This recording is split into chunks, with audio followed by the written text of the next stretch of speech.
here to define what a man is, right? Responsibility creates struggle, struggle creates strength, and strength creates structure. How many people care about what people think about them?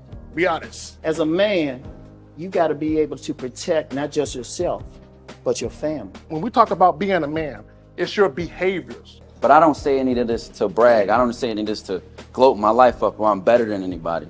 I start crying. I'm like, why am I crying? And so what I realized was, you put yourself in a target-rich environment. You are the only woman that paid for a ticket to come to this event. if you're trying to teach your daughter to be around a certain man and you're not that man yourself, she gonna choose you. Hey, let me not touch this nigga. He too clean. Where is that on you? It's not on me. It's not on you. The only reason why it's not on you is because you didn't choose it. Find the women who can actually help you build. And here's some deep game for you. You don't have to have sex with all of them. Since 2016, I've been following Lucario and Miles. Y'all changed my life. Followed by Uncle Ram. So ever since then, I've been getting a little bit of too much ass at times. You know, as a man, there's a balance to it. Your purpose and pussy.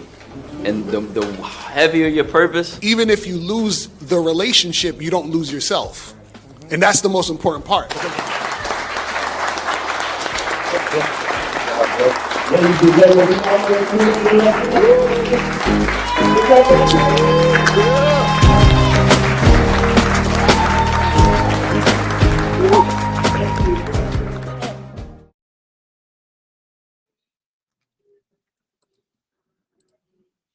All right, gentlemen. Okay, here we go. Y'all give me just a second. We got some issues. Y'all give me just a second, gentlemen.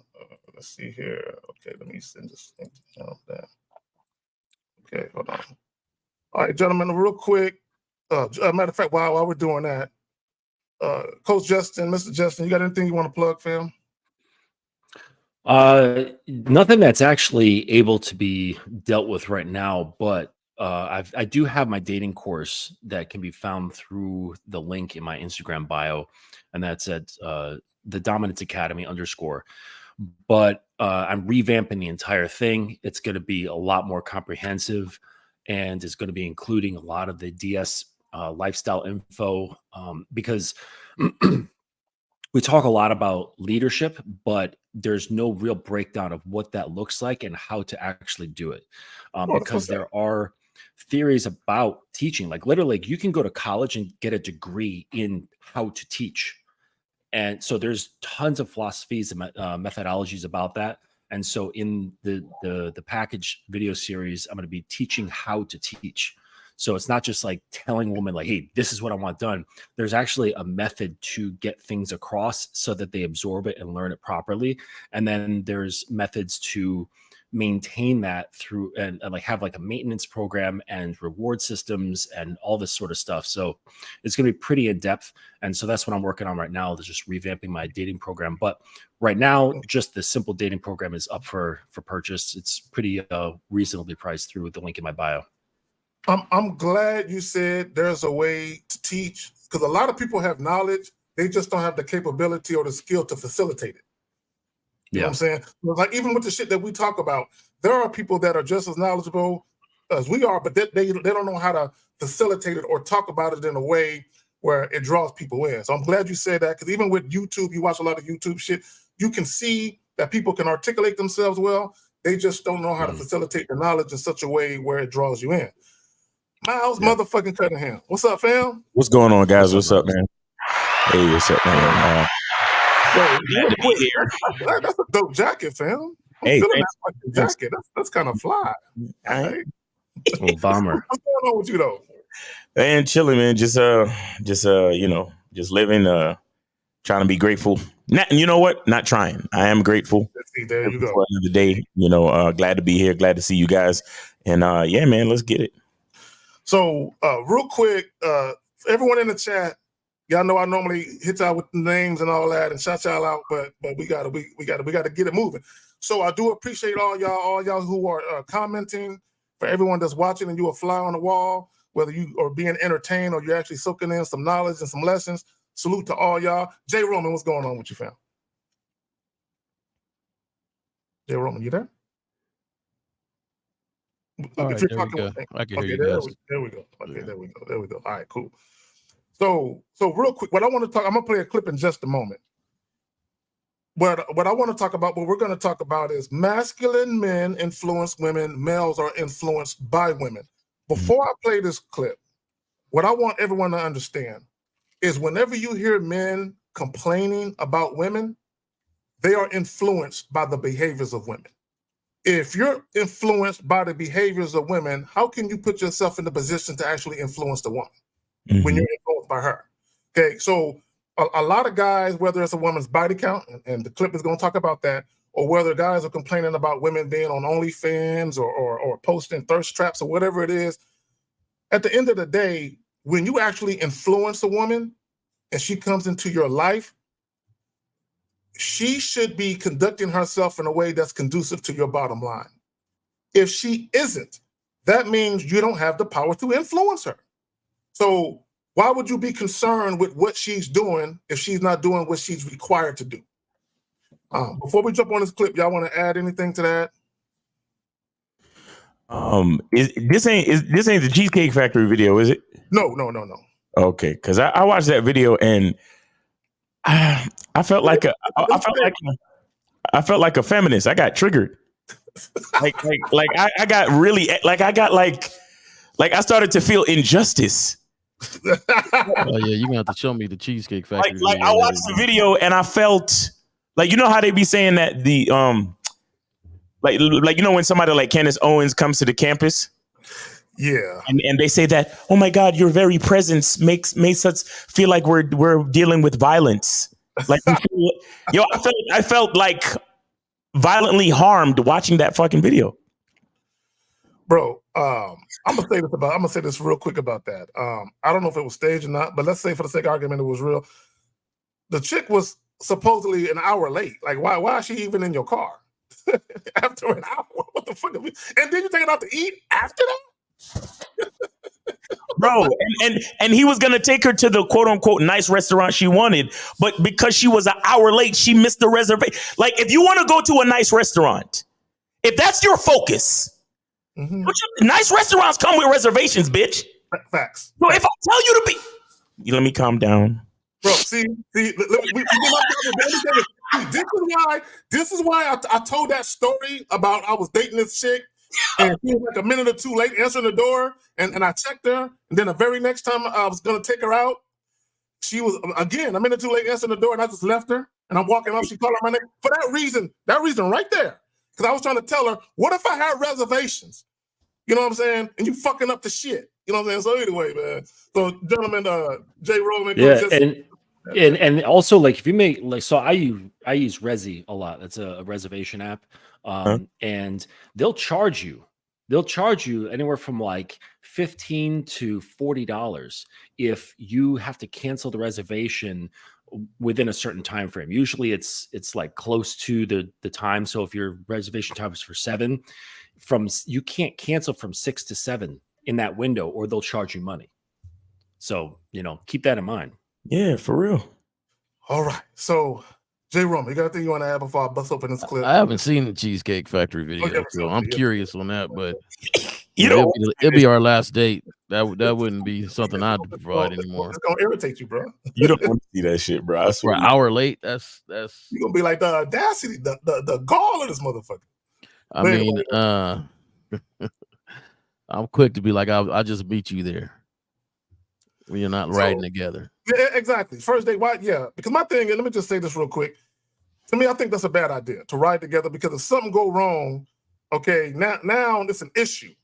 So what are you gonna do? You're gonna pay for her an Uber? Most guys wouldn't want to do that. You know what I'm saying? Like, cause they irritated. Like, chick, walk home. You know what I'm saying? So I'm just saying. So to avoid all that unnecessary nonsense, hey, you drive your whip, I'll push mine. We'll meet at the spot. If something go wrong, you can bounce, I can bounce, whatever. So let me get into this clip, man. Let's go. Okay, I want to teach you something about how body counts and things and why it's important, right? Okay, this is where the man starts in his life. He starts at the bottom. Anything that a man is going to accomplish in his life, he has to earn it. I mean, in order for him to get to the top of this mountain, he's going to have to gain wealth, notoriety, fame, some kind of relevance, have some kind of worth or some kind of value. Women, on the other hand, are born at the top of the mountain because of what they have: sexiness, beauty, things of that nature, right? So the fact of the matter is that you've been in a VIP section that you didn't have to pay for. right? Several times. I've never been in one. The fact of the matter is that our value is earned and your value is given. Now, as we go up, this right here, networking, and we'll go up here and we'll go knowledge, and we'll go up here and we'll go money, and we'll go up here and then we go, success, right? Those are all things that a man have to achieve to get to the top of the mountain. Now, what a woman has to do is find reasons not to fall off this mountain, right? So let's say, boom, she goes down. Why? Because of attitude, right? She has a bad attitude. Let's go down here. She goes down because she has body count. Meaning, the fact of the matter is that she's had so many bodies, because all she has to do is preserve her virtuosity at the top of this mountain. But the fact of the matter is that she has been slipped up so many times and dealt with so many men that did not want a cuff, that did not want a wife. You mean to tell me that goddamn 50 niggas in your lifetime sat there and you gave them a shot and they didn't want to stick around, but you want this guy that's made it all the way up here to deal with you? Oh, okay. Then we go body count. Then we go baby daddies. Like, okay, she got 6 baby daddies and 5 kids. And it goes down and lower and lower and lower. And so that's why a woman's body count matters, because of the fact of the matter is that a woman loses value when she sleeps around. In order for a man to sleep around, he has to gain value.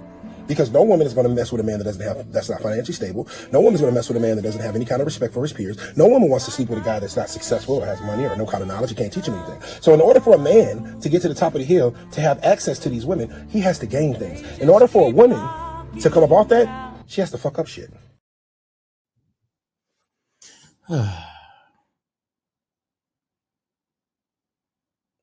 You on mute. Check your shit. Okay. Every time I watch that shit, it's a hard watch. Let me say this, because he mentioned women getting invited to VIP sections. Like, what the fuck they got to do with anything in the grand scheme of things? Now, let me say this about that.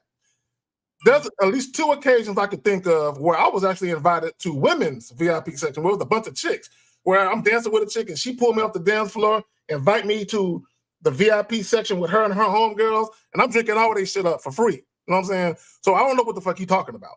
Now, let me say this, okay? The reason why I titled it Masculine Men Influence Women, Males Are Influenced by Women, is because regardless of what you got going on in your life, if you lack the inability to influence a woman, it's not the woman, it's you. See, this is what he's trying to do. He's trying to logically explain shit. Okay, I told you guys before, there's nothing logical about sexual attraction. Okay, there's nothing logical at all about sexual attraction. Okay, this is why women will have sex with dudes that ain't got shit going on, because they just feel something when that guy is around them, or when they are in that guy's physical presence. They just feel something. So they'll fuck around and fuck with a dude that's sleeping on his mother's couch or sleeping in his grandmother's basement. There's nothing logical. The problem with guys, this is why I say niggas is remedial when it comes to attraction. You're trying to logically explain something that defies logic. Now, when we talk about influencing a woman, now he mentioned baby daddies, right? See, here's the thing about women. You can quantify that, meaning if a woman has way too many kids for your liking, you can say, I can see that she got something going on that I don't like, right? But when it comes to a woman's sexual past, you can't quantify that. You can't see that. Because number one, women are going to tell you the truth anyway. Okay, and let me just say this real quick, and I'm going to pass it to y'all. I need guys to understand something. A woman's sexual past is none of your fucking business.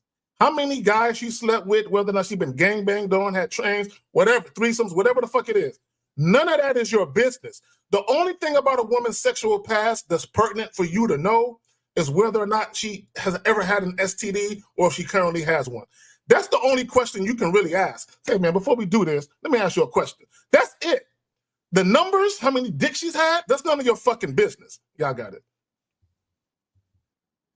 Yeah, and she's not gonna say what she's had. She's not gonna be like, yeah, last year I came down with some chlamydia. Like, that's not gonna happen. So the thing is that if you really want to, you can just, before you have sex with her, just say, hey, I'd like you to take a test. If that's something that's really concerning you, because then you have the data right then and there in the present moment. And then you can be satisfied in that sense. So, that part of your worry can be quenched. Yeah. See, this mindset, or this, the chart that he showed the guy, the mindset, it reflects a certain mindset, and logically I can kind of see how it makes sense to some guys. But the pitfall of the mindset is like a built-in pedestalization of the female. You understand? And that's where things go wrong. You know, as human beings, I mean, we all have to learn, we all have to evolve, we all have to earn everything. Women too. But in the mind of the dude that pedestalizes women for their looks, they think that she starts at the top of the mountain. And it's like,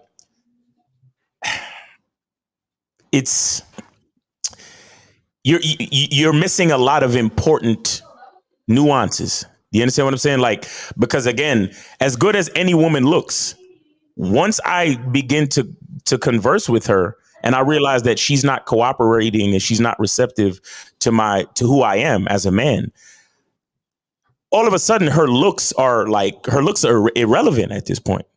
You understand? Because so her position at the top of the mountain doesn't mean anything. Like it's non-existent. You understand? And every woman that I meet, the only thing that gives her any type of I guess favor is the fact that if she looks like the type of woman that I like, then it increases her probability to get the opportunity for me to say hello to her. You get what I'm saying? But she's still starting at the bottom. She's starting from zero, like everybody else. She has to earn everything with me. And it's all based on her attitude. It's all based on her ability to be coached. Like, you know, just a minute ago, we were talking about, you know, being able to educate a woman, to coach a woman, and to reward and punish a woman. You understand? And that's where if you are a man that understands what you're doing out here, you're a man that understands who you are. That's where every woman should begin. But the problem with so many men is that a lot of guys, they give women so much credit for looking a certain way, and it's like, bro, that's how she was born, bro. Like, where's it? How do you get credit for that? You know what I'm saying? Like, that's how she was born. That's how God made her. But is she cooperating? Can she be an asset to you? Is she going to listen to you? Is she going to respect you? Like, what's really going on? You understand? And that's the part that needs to be looked at more than just, oh, well, a woman starts at the top of the totem pole because of her looks. Like, I mean, yeah, she might look good to society, but when I speak to her, does she understand where Miles Cunningham is coming from? And if she don't, then she's just as ugly as anything on the bottom of my shoe. Let me say this, Miles. Are the phone lines open? Yeah, phone lines open. It's the same number right there. I know you had trouble with it yesterday. Yeah. I got it back. The same number from before. Yep. The 919-647-9392, 919-647-9392. Y'all go ahead. All right, Justin or Jay Roman, whichever one of y'all want to jump on it. Yeah, for me, I don't. The thing that really bothers me, that I continue to hear, is it's almost like it's a script now. On how to describe why the number is so important, right? You know, we had to work hard, and you are lessening your purity, and so as I work hard, you're not as worth what I'm working hard for. You know, and it's always this script almost of, this is why a man starts at the bottom, and da da da da da, and it's like, the rhetoric of it is still the same from everybody that's kind of preaching it and saying this, but it never changes to anything to me that is real. Like the real thought of saying, hey, STDs, something that could really affect me. Like, you don't even ask the number to see where her mentality is at, right? You could be sitting and talking to her and say, hey, going over some sexual history or whatever, and then you find out some things like, yo, I will never be committed to one person. I will never. Well, if you're a committed person, and if you only want somebody to be committed to one person, then this person is not in your lane. This person is not vibing with you. You know, you don't talk to her to see is that sexual influence comes from somebody else besides just you. Is she influenced by somebody? So the things that really affect you, it's not why you ask the number. You only ask the number to shame her. And it's really just to shame and to blame, like, oh, you've been used too much. I've been working really hard out here, and I don't want nothing used. You know, and it's just like, whatever they put as a pedestal and that person lies about their number, they're okay with, even though they don't know their philosophy on life. They don't know anything else, but okay, this number is cool, so I feel like it's worth it now. Right. So we got 646. You're on live with the Manhood is a Skill Set Show. Name, age, city, and what's on your mind. Hey, this is Rickster. I'm 32 years old, and I'm from Brooklyn. All right. What's up, Rickster? What's going on with you, bro? Yeah. I was wondering if I could say a story. It's related to that, but it's a short story. I promise. All right, go ahead. We'll let you know when it's going on for too long, and then I'll respectfully cut you off. But go ahead. No problem. All right. So what happened is about 2 days ago, I start hitting up this girl from Snapchat. Saw what she looks like. She looked pretty decent, and so we had like a conversation. And then next thing you know, she asked me where I'm from. I told her I'm from this type of area. And then she told me she's from that type of area, but living in the same state. Mm-hmm. So what I did was, all right, cool. Let's meet up so we could get coffee. Mm-hmm. And she was like, okay, I agree. Mm-hmm. So I let her know this Saturday, meet me at Dunkin' Donuts at 3 p.m. Mm-hmm. Mm-hmm. And she said, isn't there more coffee places that we could go? And I told her, no, I want to go to this one. Right. Yeah, I told her no, that I wanted to go to this one. Mm-hmm. And she told me she didn't want to go. So I told her this, either you if you can't meet me at Dunkin' Donuts, mm-hmm. then you can't meet me at all. Right. And then next you know, she blocked me. Okay. And then for the first time in my life, mm-hmm. I realized, you know what? I opened my eyes, and this is what Mr. Lucario and you guys were talking about. Mm-hmm. Staying in your square. Mm-hmm. Finally realize that, you putting yourself first instead of others. Right. Yeah. Well, let me say this, and good job, by the way. Now, me personally, right, good job. If she would have said if there are any other coffee spots, I wouldn't have responded at all. I wouldn't have said shit about either choose this or choose that. Right. I would have been like, all right, cool, I'm cool on her. And I would have just ignored it and just moved on. Right. Now, I'm not saying what you did was wrong. I'm just to the point where I don't respond to stupid shit. Like, I'm not even going to address it. I'm just going to ignore that shit and keep it pushing. Because here's the thing, once a woman, because I want guys to understand something, and maybe some of you guys don't look at it this way. Whenever a woman is being picky about where you taking her, yeah, what she is saying is, I don't want to go there. I want you to go to another place that I prefer, right? So she's really telling you how to spend your money. If you really want to, if you really think about it, like if you try to offer a coffee date and a woman says, "Can we get something to eat?" She's trying to tell you how to spend your money. Mm-hmm. You need to be offended. Now, you can be offended, but not act offended. You know what I'm saying? You ain't got to go back and forth and berate her and call her. You ain't got to do none of that shit. Just be like, all right, that's what's up. All right, well, have a nice life. Can I add something to that, Kay? Yeah, you got it. I think the trick is to understand the difference between disappointment and being offended. And what I mean is, being disappointed is a little bit more stoically objective in my opinion than being offended, right? And what I mean is that we're going along. I'm letting you know the direction I'm trying to move into, and then she wants to go left. Now I'm gonna keep going in my direction. I'm just disappointed that you can't come with me. I like that, Miles. Actually, I like that. I feel that. Like I'm too focused to be offended. I'm just disappointed that you fucked up the flow. You get what I'm saying? And that's so. I think if guys can look at it that way, they can have more of an objective. Because to be offended would mean that she affected you in some way. You get what I'm saying? You're absolutely right, brother. Yeah, right. I agree.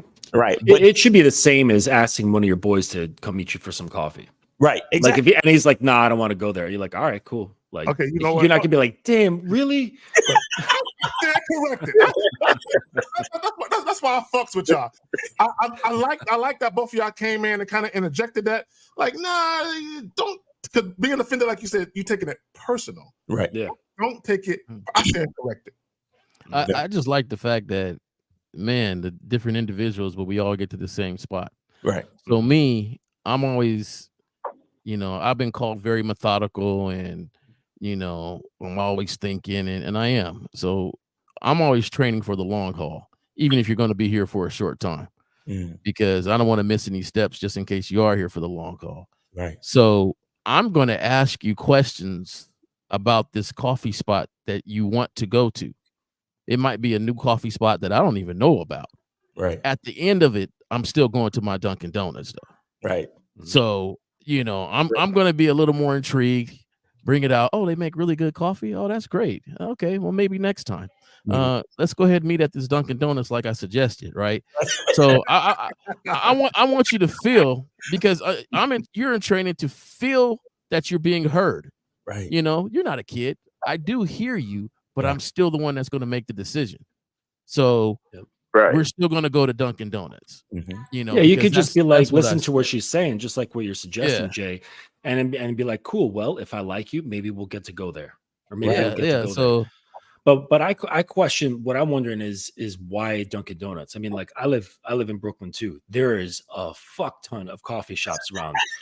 Like, is there a real reason why you chose Dunkin' Donuts? Because it's very corporate, it's very cold. They don't want people to stay there. They want people in and out, like McDonald's. Yeah, that's why McDonald's.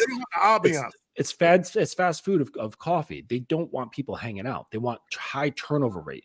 So what was your plan? Did you have a plan to go in, get the coffee and go somewhere? Like, did you have steps involved, or were you just going to say, let's just meet up at Dunkin' Donuts and hang out in the under the overhang outside?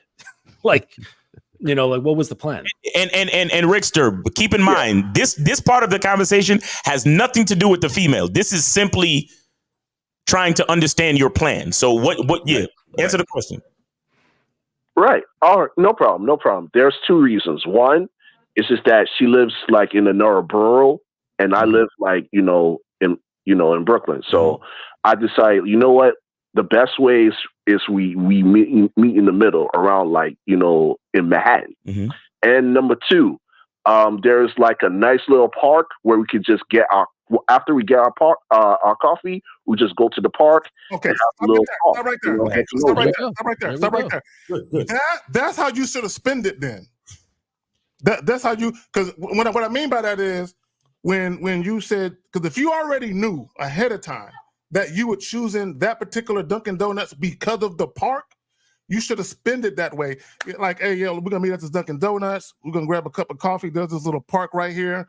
We're gonna take a walk and have a conversation while we sip on our coffee. You could have spent it that way. Or flip it the other way around and say, we're gonna go to this park, and maybe it's like Madison Square Park or whatever. And you say, we're gonna go to this park, but beforehand, we're gonna go get a coffee at the shop right nearby. You didn't have to say what it is. We're just gonna get some coffee. But the thing is us spending time in the park. Yeah. And me personally, like, she don't need to know all that. Like, me personally, because I like situations where a woman I want her to show that she's willing to. I know it sounds crazy, but I want her to show that she's willing to blindly follow me. Right, meaning that all she has to know is the initial meeting point, and then everything after that is up to me. Because see, here's the thing: like when you tell a woman what it is, then it takes away from the spontaneity and the mystery and certain other things. You understand? So I understand what these guys are saying. That is that if you want to entice the offer, you could say, hey, don't worry about the fact that it's Dunkin' Donuts, because the real reason is because we got the spark coming up, blah blah blah. But what I'm saying is, you have more ammunition when she doesn't give a fuck about the fact that it's Dunkin' Donuts. And then when you do meet at the Dunkin' Donuts and then y'all get your coffee, and then you say, hey, all right, so how's your coffee? It's good? It's good. All right, then you take about a hand and you whisk her away to this beautiful little park around the corner. And that's the part that's going to make her understand who she's dealing with. Where it's like, oh, shit, we started at a regular ass Dunkin' Donuts, but now we're at this fucking sanctuary in a little nook in the city that I never saw before, and wow, this guy's interesting, and blah blah blah. You get what I'm saying? So, in my opinion, bitch, you ain't got to know nothing but what I told you. Yeah, you feel me? Like, yeah. I'm saying just leave Dunkin' Donuts out of it. Just say coffee. Coffee. And that's a great idea. You could just be like, hey, meet me on the corner of 59th and 6th Avenue at 4 o'clock. Exactly. And that's it. And they say, and you could say, and we'll get some coffee, and that's it. Exactly. And then you take her, say, grab the coffees, and you're just in and out of the place. You're not hanging out there. So now she's thinking like, okay, so what are we doing? And they say, now we're going to take you to someplace special, and you go over to the park and enjoy yourself. I just want to point out that although all four of us, we have some similarities when it comes to how we view shit. We're all very uniquely different, and you guys are watching it right now. How we would actually personally approach the situation. So what I want you guys to understand is that although we might be agreeable to some degree, there's ways where we say, I wouldn't have quite did it that way though. You know what I'm saying? So I want guys to just pay attention to our own unique perspectives. And Justin, I agree. Why even name the place? Because here's the thing, I want guys to understand something. The only time the place is important is if that's the main thing, right? The Dunkin' Donuts is not the main thing. You're just getting some coffee. The park was the main thing. So to Justin's point, you ain't got to say, hey, we're going to meet for coffee. And now, once you get there, if she's like, Dunkin' Donuts, really? You can't choose a better? Then you just leave her where she's standing. And you just, like or you just walk in and get your own coffee. Yeah, let her speak to your breeze. You know what I'm saying? Just walk the fuck off. Right. But she's showing you that the venue is more important than the time the time that you're going to spend together. Like, her getting to know you is all of a sudden less important. And it's like that like, bitch, that's not the point. Like I just needed a meeting place, and they happen to serve coffee. But when it's just like the way we were talking about earlier, like that damn Cheesecake Factory video that's going around. It's the same shit, bro. Like, it's really not about, you really shouldn't be taking a woman to dinner on a first date anyway, but it's really not about the venue. It's not about the place. It's not about anything, bro, other than the both of you are supposed to be spending time to get to know each other. That's what it's really about. And if she's not interested in that, if she's interested in the venue, if she's interested in, all this other superficial shit, then you don't have to continue, bro. Like, you dodged the bullet. But other than that, do you have any other questions or anything else you wanted to add to the story, or any other questions, Rickster? Yeah. I was gonna ask you guys, should I let her know about the park thing next time? No. So I would say this. In the core of all the four, we're gonna just use the four right here as an example. In that core, as soon as I get the feel that it's more about the place than it is about us connecting, as far as just us hooking up, then I'm done. So, the flow of the conversation, like I always tell y'all should be having fun with all these connections you're making, right? And not so business-like. But the flow of this conversation is going to show how it goes, right? If I say, hey, let's meet up, let's meet for coffee and chill out and have a good time, whatever. Oh, okay, cool. Where do you thinking about going? Oh, meet me at the corner of blah blah blah blah blah blah. I really don't know. No, don't worry, you'll be safe for it. Whatever.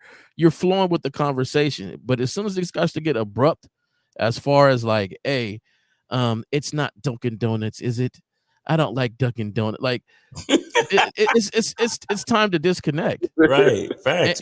And for me, I've always said this to anybody I've been with, anybody I've been connected with. You're not a child.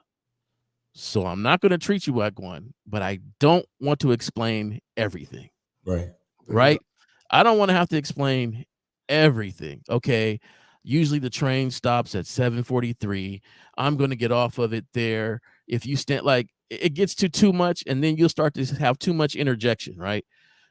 Oh, there's a museum by that park too. Oh, there's a bird place by that. Instead of going to Dunkin' Donuts, let's go to the coffee shop across the street. There's a better coffee shop across the street on the other side of the park. And now you're weaving in and out of her plan, right? So it's something that you have to decide. As far as if you're only telling her about the park because you feel like it's going to be more of a appealing thing for her to go, then no, you messed up already, because the appealing thing is you. and spending time with you. Gotcha. Exactly. Let me I add shouldn't have this. to explain the whole date for you to spend time with me. Right. Let me add this, because caller, you talked about reaching out to her to tell her about the park after you just said she blocked you.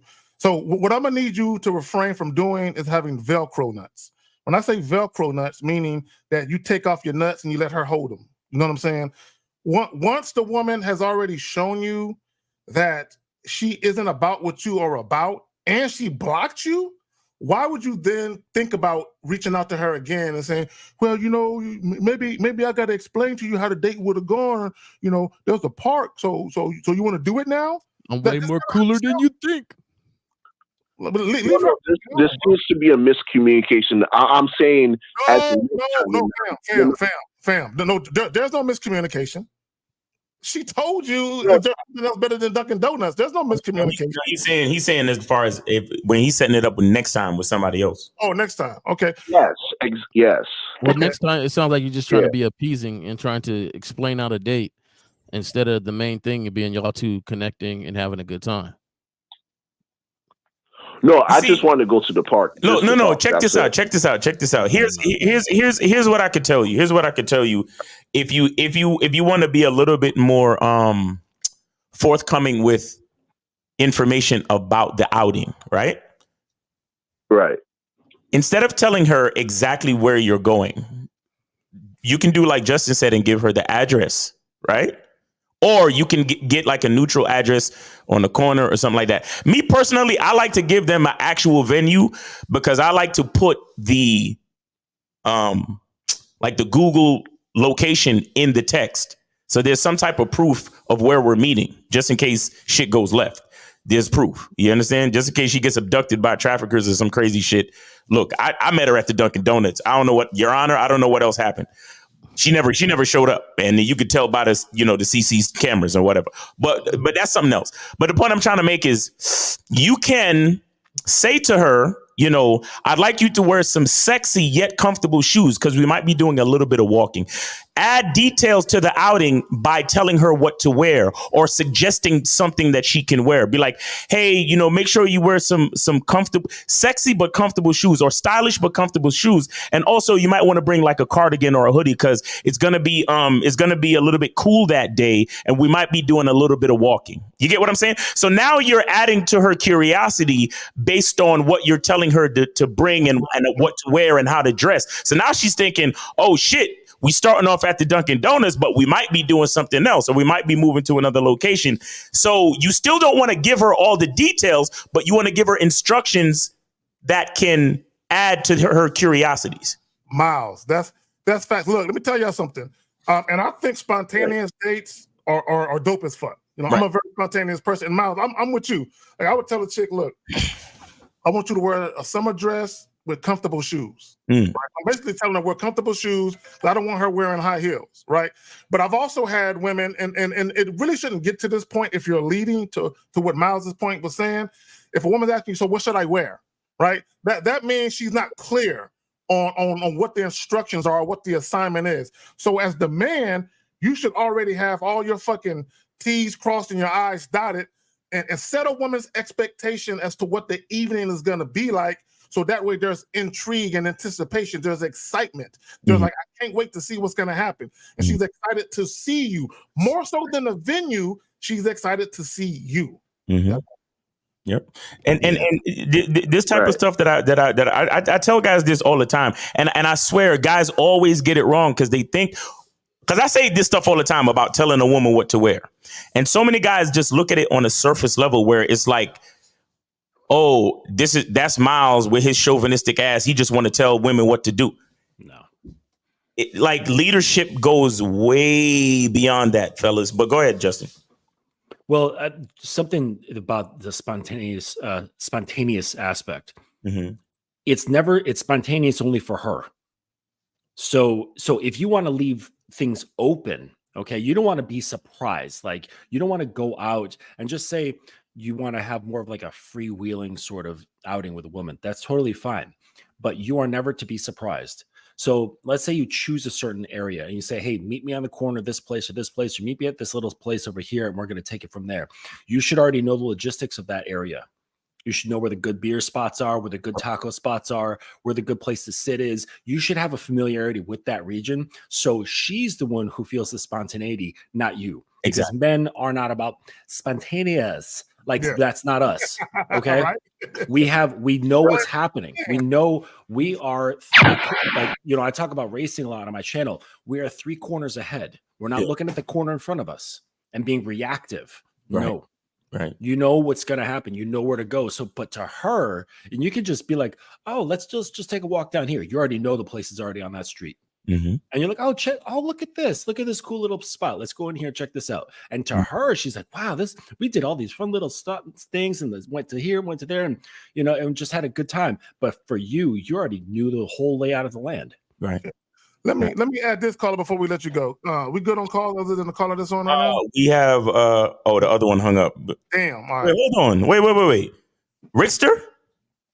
Yeah, I'm still. Yeah. Oh, you're still here? All right. All right. Cool. Yeah, I was listening to you guys. Okay. All right. Cool. Yeah. Go ahead. All right. So take it in, and here's the thing, Rick. This is what I would tell every guy listening. If you see a woman that you're interested in, whether it be online or in person, before you approach that woman, already have a plan. Because what a lot of you guys do, you'll go up to a woman, all you know is she's cute, you want to fuck her. That's all you know. You don't know nothing else. But what a lot of you guys do is you'll go up to a woman, you'll get her number, and then let me ask you a question. Did you meet her online or in person? Not in person. I just saw her on Snapchat, and then I thought she looked cute, and then I hit her up. Man, why are grown men using Snapchat? Like that, my 11-year-old son uses Snapchat. I'm confused because isn't that not in person? No, that's what he's saying. He did not meet her in person. He met her. Oh, he did not. Okay, I missed it. Did not. I thought he said I met her in person. Because you can see locations of people on it and that sort of shit. Well, even with that, even whether it's online or in person, before you reach out and mutter a fucking word, or you know what I'm saying, you should already know exactly what you're going to do. Like Justin was saying, you should already know exactly where you're going to take her. I tell you guys, like especially when I do consultations, when I talk to certain guys that I'm consulting with, you should have 2 or 3 spots that like the back of your hand that you frequent by yourself. Okay, that you enjoy by, and the reason why it's important that you enjoy it by yourself is because if the woman doesn't show up, you don't look at it as a lost evening, right? Like, I sure didn't show up. I'm still having fun, though. Or if the date goes left, you know what I'm saying? You at a spot that you're familiar with. Like you know the people that work there, you know the area. So either way, you're good, no matter what happens. A lot of you guys, when y'all choose dates, okay, and I'm gonna say with the coffee date, let me ask you a question. Did you get the coffee date idea from yourself or from YouTube? From myself. It's just that it's a place that that I usually go to when I'm on my break from work. Okay. Nice. All right, cool. All right, that's all I got, man. Yeah. All right, Rickster. Hey, man, we appreciate you. And thanks for sharing your story, man.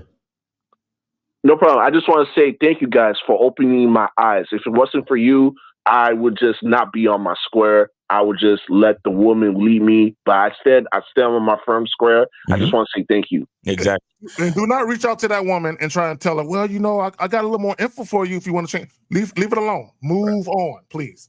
Exactly. Yeah, I'm going to definitely move on. Right. I'm definitely moving on. All right, Caller. Appreciate you, man.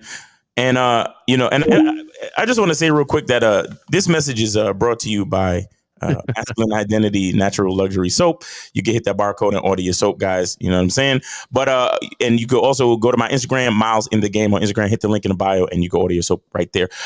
I want to say this that as we get further and further into the online stuff, remember that if there is any place for you to, you should always stand on your square as a man. But if there's any place where it's absolutely 150,000% necessary for you to stand on your square, it's meeting someone online.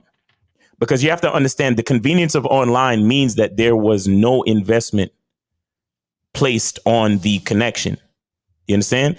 So like the majority of females that meet guys online, on dating apps, on social media, whatever it is, the majority of those females have an inclination to, basically just get to come up, a free dinner, a free coffee, a free, time and attention, or they have you on the app texting them back and forth like on some pen pal shit.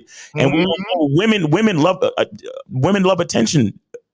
Attention is currency for these women. So you have to be very, very, very purpose driven when you're trying to do things, especially online. Now, when you meet somebody out in public, you're already about your day. You're already about what you're about. You're on your motion. You're running errands. You stopped at this place to get a drink. You're already doing what you're doing. So again, not to say that you shouldn't be on your square, but at least everything can happen within a flow.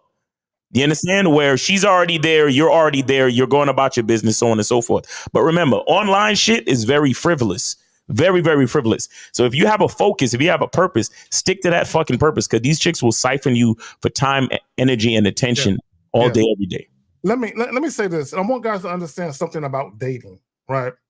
Because I'm not gonna say myself. I was born different. I'm just saying. You know what I'm saying? But look, I'm talking shit. But anyway, both men and women have been conditioned at some point in your life. Now, just because you've been conditioned to believe a certain way doesn't mean you have to stay with that conditioning or that particular mindset or that particular belief you were conditioned to believe.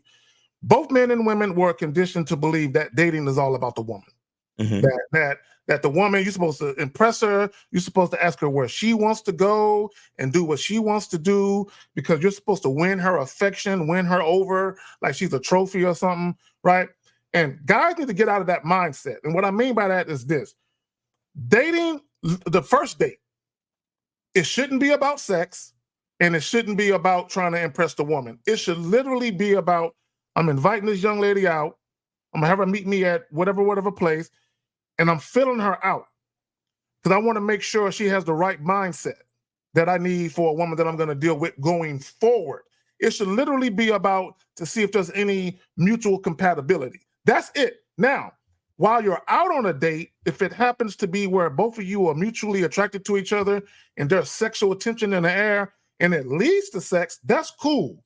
But that shouldn't really be your thought, right? And I say that because a lot of guys, when you try to impress women with these dinner dates, what you're really trying to do is backdoor the pussy. Okay, that's what you're really trying to do. Okay, you're trying to impress her in such a way where you think sex might be able to happen.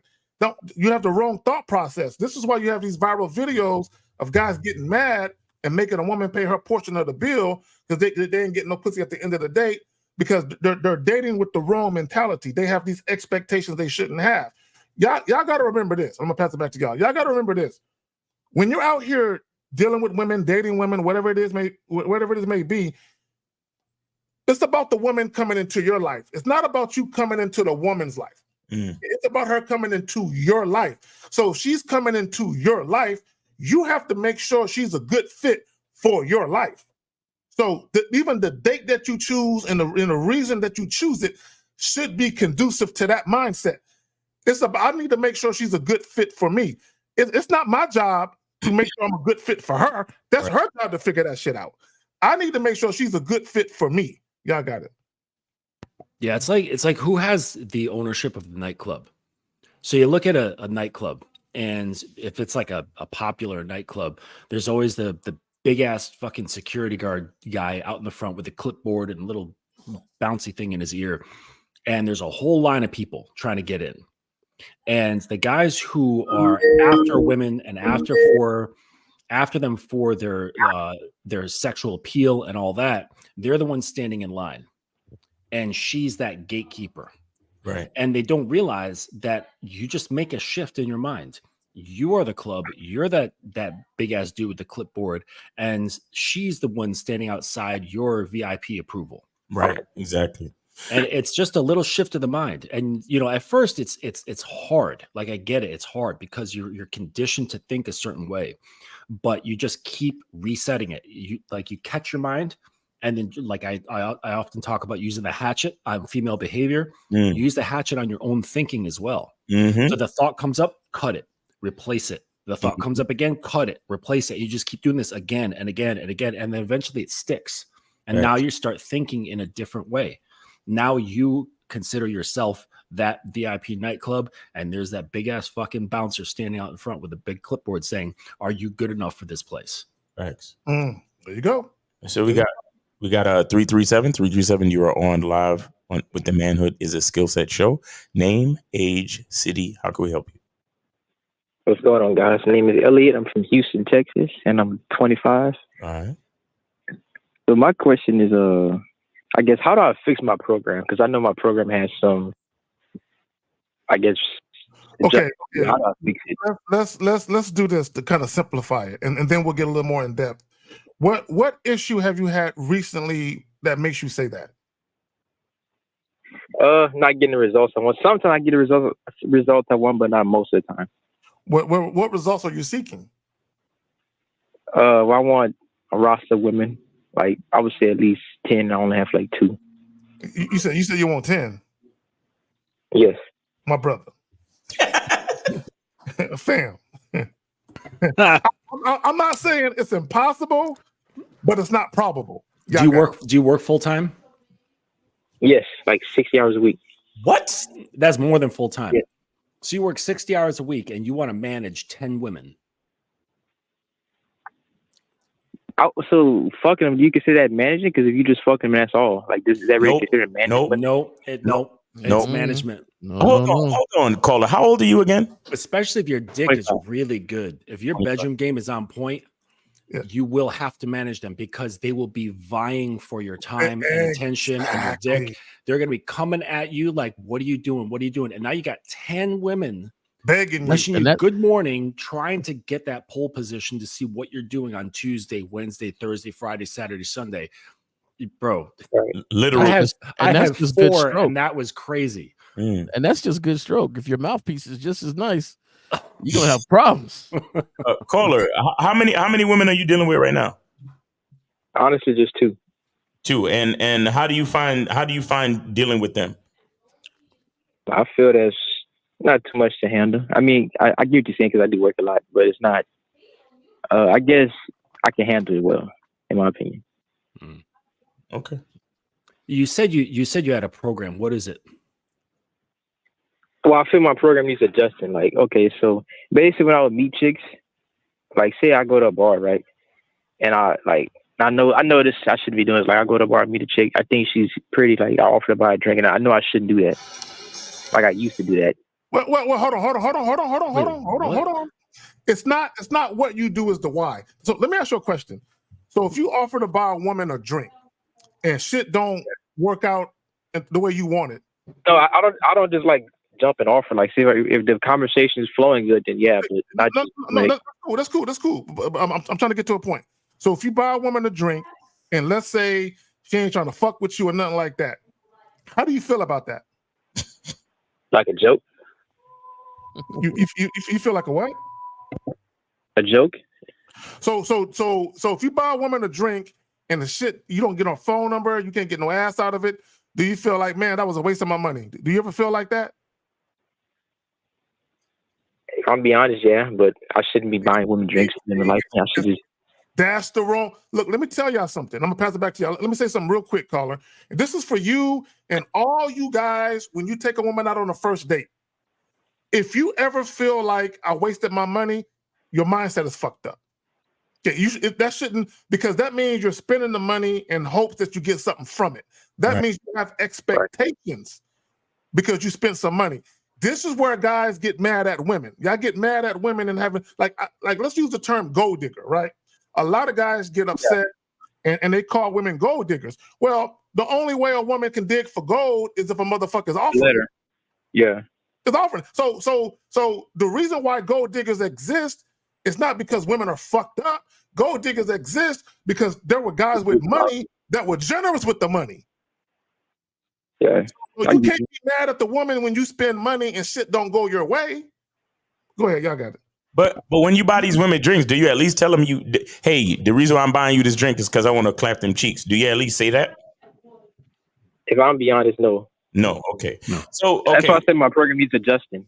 Like I feel my program needs. So how did you get the two chicks that you say you're talking to? How did you get them? Dating apps. Dating apps. Yes. Okay. But my question wasn't answered though. Okay. I like you went into an example. I said, what is you said you have a program and you're not getting the results that you want. And then I said, what is your program? And you said you started to tell a story about how when you go out to bars and you buying women drinks and so on and so on. So your program has to do with going out and buying drinks? Like, what is your program? My program, like I said, I feel it's fucked up because sometimes I do. I'm not a flashy guy, but sometimes like what is your program? My program is okay. If I meet a chick and she's attracted to me and the vibe is going right, I'll buy her a drink, and I feel I should be doing it. Call her stop. Just say I don't have one, please. You don't have a program. I don't think I have one. You don't have one. Okay, so check this out. No. Look at programs don't, and I'm not talking about like man programs. I'm talking about like programs within institutions. Okay, programs just don't float around in space. All right, they're linked to an institution like a college or a continuing education thing or a job or something like that. There's a structure around that program, and then they say, listen, these are the steps. So you can look at like say a college. The college institution is the thing that holds all the pieces together, and then say, all right, this is the program of this course. So say you're going into like media marketing or something like that. And then it'll give you a syllabus of like, this is what we're doing in this semester. This is what we're doing in the next semester. This is what we're doing in the third semester. And then there's prerequisites for each single one. Then there's a breakdown of all of those things, of what those things entails with expectations and the things you need to study in order to get in that area. And you go through that system so it's completely locked in, and you have a clear, like when students come to that, they have a clear understanding of how it's going to operate. A program has a goal in mind, which is growth. That's the whole point. You're not just, but guys are just here for, I want some ass on a consistent basis. Right. That's their program essentially. And I say, okay, let me just be a genie right now. I'm going to be a genie right now. I'm going to snap my fingers. You get the ass of every woman you want. It doesn't matter. You just get it. Now what? See, caller. Now what? Now what? Now what? What happens after that? Well, can I kind of elaborate on Justin's point? Well, this is really a question. So basically, the program is basically a design of your life and how you want things to go. Pretty much, yes. So caller, real quick. So when you said my program is to buy chicks drinks, no, that's your way of trying to get pussy. That's not a program. Okay. Look, it's just your way of trying to get pussy. It ain't no different than the guy who flies women out. That's not his program. That's just the way he tries to get pussy. Okay. A program is something, first of all, to even have a program, you have to have a foundation as a fucking man. Mm-hmm. Shout out to the masculine identity. You have to know who the fuck you are. You have to have a foundation.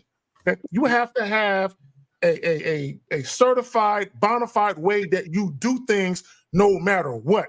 It don't matter who the woman is, how cute she is, how tight and wet the pussy is. None of that shit. So you think about program, right? Another thing you think about is structure. You think about standards and principles, right?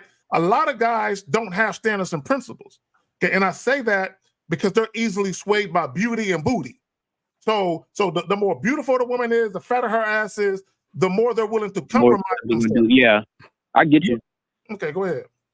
Just real quick. I get y'all listening. Just real quick, based like what made the example of a university. I just looked up Texas A&M University has currently 72,000 students enrolled in it. They absolutely need a system of management in order to keep all those students happy, progressing, and making them as good representatives of that university when they're there and when they go out into the world. Mm-hmm. So when you're fucking with 10 women or even just one woman, understands that while you bring her in, she is not just like sticking by your side 24 hours a day. She has a life. When she's out there, she now represents you. She doesn't have to even be your woman. She's now tethered to you in one way, even if she's just coming over to get blowjobs. So if you don't have a program, you can't really influence her in any way at all. Thank you. Man, a lot of men. I see exactly what you mean. Does that make my sense? question is, Say it again. Do you really want a program, or do you just want to bang more chicks? That's what it sounds like. I do want a program. Okay, so then you gotta know why. Yeah, you gotta. There's a rapper that influenced me back in the day off of one line. It was Razcast, and he said, "I'm just trying to find somebody to understand my story," and that put it in perspective. Like, I don't need everybody. I just need the person that can rock with me, that knows me. Right. So you wanting 10? Did you just say 10 just to shoot out a number, or is it more important about the number or the program that you're going to build? The program I'm about to build will be more important than the number. Because the program is quality and the number is quantity. Well, let me ask him this. Let me ask him this. So these two women you're dealing with, outside of you having sex with them, what type of value do they bring to your life? I'll be honest, man, little to none. So you ain't got no fucking. Y'all niggas, let me ask you a question.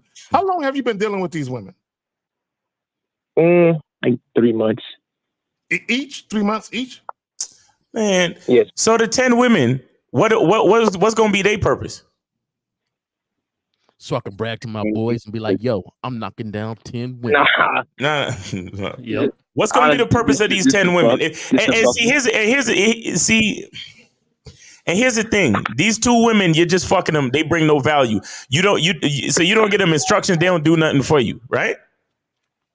I mean, they'll bring me food and stuff. They'll cook for me. Do you tell them? That's actually what they do for you, nigga. Goddamn. Bro, you can't get value out of a program that's not a program. That's just to Justin's point. Like, I was after a job, and that job required me to take a certain amount of classes and certain things. I thought I could go and just take them, right? So instead of doing it, I actually didn't know at the time. Instead of doing it from this exact school, this exact place, the exact order they wanted, I thought I can find the program and just do it and come back and say, "Hey, I took it." Well, I was wrong. I couldn't do that. And I wasted down there almost 8 months trying to do something to reinvent or try to go around the set plan that they had on, if you want this job, these are the steps. You look for a shortcut. I look for the shortcut of it, right? And then that didn't work. So if you don't have a program, the reason why you're not getting anything out of them is because you don't have a program. Exactly. There's no method to get things from them. Right. So you know what's so funny? That goes with the title. Masculine men influence women. Males are influenced by more women. See, you're more influenced by the sex than a women are by you. Yeah, you're guided by pussy. That is your northern star is pussy. See, when I look up in the sky, I see myself. That's my northern star. Yep. Do you get that, caller? Yes, I do. Okay. How do I get to just my mindset? You got to get on the masculineidentitymembership.com or get coaching from one of these guys on this panel. But you need some type of direction. Well, yeah. Appreciate y'all. All right, man. We appreciate you. Thanks for calling. All right. You have a good day. Be good to yourself. All right. So we got 615. You're on live with the Manhood is a Skill Set show. Name, age, city. What's on your mind? 615. Hey, can you guys hear me? Yeah. Go ahead. Yes, sir. Yeah. So my name is Bob, and I'm 25, and I'm calling from Montreal right now. Okay, that's what's up. Appreciate it. And I had a question. Yeah, go ahead with the question. So my question is, how do you spark emotions in a woman? Like, how do you create that? You said, how do you spot? How do you? It's spark. He said. Spark. Oh, okay. Yep. Or emotions in your woman? You talking about a woman who's already your girlfriend? I think he said in a woman. Caller, can you clarify, please? Woman that I'm interested in. So how do I really create that desire for that last in her so that she can see me as, you know? So you're trying to create. You're trying to create interest in a woman.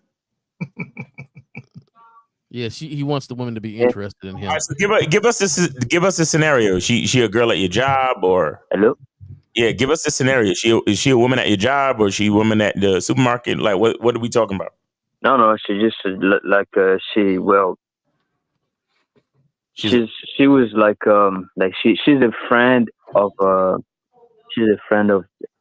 guy that I cover boys. So she's a friend of who? Okay. All right. Hold on. Hold on 1 second. He cut out. So let me let him repeat it. Your phone cut out for a second. You said she's a friend of a guy that what?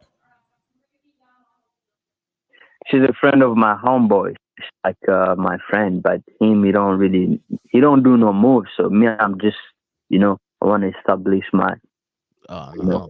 Okay, sir. Okay. In order to generate an emotional response in another person, you yourself have to be able to generate it within you. Have you ever spent time talking with somebody who's chronically depressed and notice like how it makes you feel? Then versus talking with somebody who's loving life, is full of energy and vibrancy, and you just feel excellent being around them. And you're like, damn, like I'm just having a good day talking to this person. You sound like you have mud in your chest. Like you're just like, yeah, well, how do I like you I'm sorry to say, but you sound lifeless. Oh, so you need to invigorate yourself. And then when you're talking to people, this is just on a very general level, because I'm not going to get into talking about the specific details of what to say, because you're going to steal it. You're going to do it wrong because you got mud in your chest. But I would say at the very beginning, learn how to invigorate yourself, get lighter, brighter, like be a more positive sort of source, because then people want to spend time around you. If you're all like slogging around, dragging your heels while you talk, you're not going to inspire anything, no matter what line you use. Do you get that, caller? Yes, sir. Yes, sir. Okay. And I think you got mud in your chest because you're kind of shady. Your boy likes this girl. He's slow at making a move. There's too many women to be making a move on somebody that your boy is interested in, no matter if he got game or don't got game. It's just too many. Yeah, D's nuts is a good thing. Like you smoke a lot of weed? Come again? I said you smoke a lot of weed? Nah, sometimes.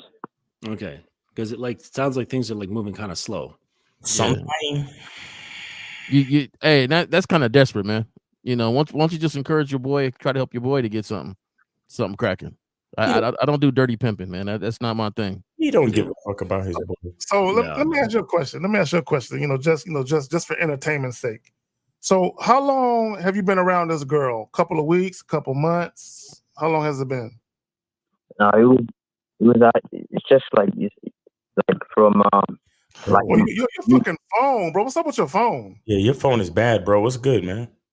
Or are you got earbuds in, or you got us on speakerphone, anything like that? No, I was on the speaker, but now it's good. Take it off the speaker, because it's choppy. We can Yeah, barely. just speak directly into the phone. Yeah, now it's good. All right, go ahead. Yeah, how long what you say to kids? How long he been around the girl? How long you been around this chick? I've known her for a week. For a week? Well, your phone, bro. God damn, bro. You got a fucking Nokia in this motherfucker? Fam, let me ask you a question. Have you tried to get at her at this point, or you just pondering how to make your move? Yeah, I mean, I did try, and she told me about a friend, like how I knew one of her friends. Stop right there. So when you said you tried, hold on, caller, because I don't want to miss this. When you said you did try, can you walk us through what you said that constitutes trying? What did you say to her? Yeah, I did. We did talk, and I told her exactly what I wanted from her. I told her I was straightforward. What did you say? She told me she liked that, but caller, fam, brother. Caller. Can you tell us what you said exactly, please? What did you say to her?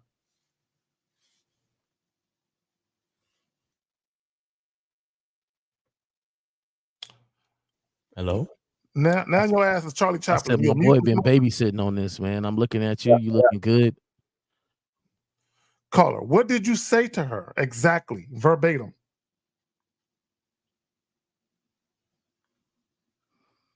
Hello. Did we lose him? I think we might have lost him. Nah, he's still. I mean, the Skype say he's still here, but I think his phone finally crapped out because it's been. It's possible. Like, honestly, it's call like call back if anything, because the connection is real bad. So yeah. guys look for answers for something that's happening on the surface, and they don't realize that it's them that got them there in that position in the first place, which whittles all the way down to the foundational aspects of who you are. Right. You guys are looking for it's like you got like a tree, right? You got like a sick tree and you're looking at the leaves and you're like, oh man, the leaves are all fucked up. What do I do about those leaves? It's like, bro, the leaves are not the problem. You got to go down the branches, down the trunk, and into the roots in the soil. Okay. That's what's going to change the leaves. Okay. So I'm glad you said that, because to what Justin is saying, a lot of you guys, when you call up, you have a question about one woman that you want to get. Okay, that doesn't really help you, because the reason why you're having issues with women has nothing to do with that one woman you really want to fuck so bad. The issues are much, like Justin said, it's much deeper than that. Okay, it's a mindset thing. It's the way you view yourself. It's the way you present yourself to the public. It's the way you deal with women. It's deeper than just this one piece of pussy you want to get. So a lot of you guys, when you call up, man, this chick I want to fuck. Can y'all say some shit? Can y'all tell me some shit to help me get this piece of pussy? That doesn't really help you overall in life. It's kind of like, y'all know that story with Jay-Z and his cousin won the $4,800.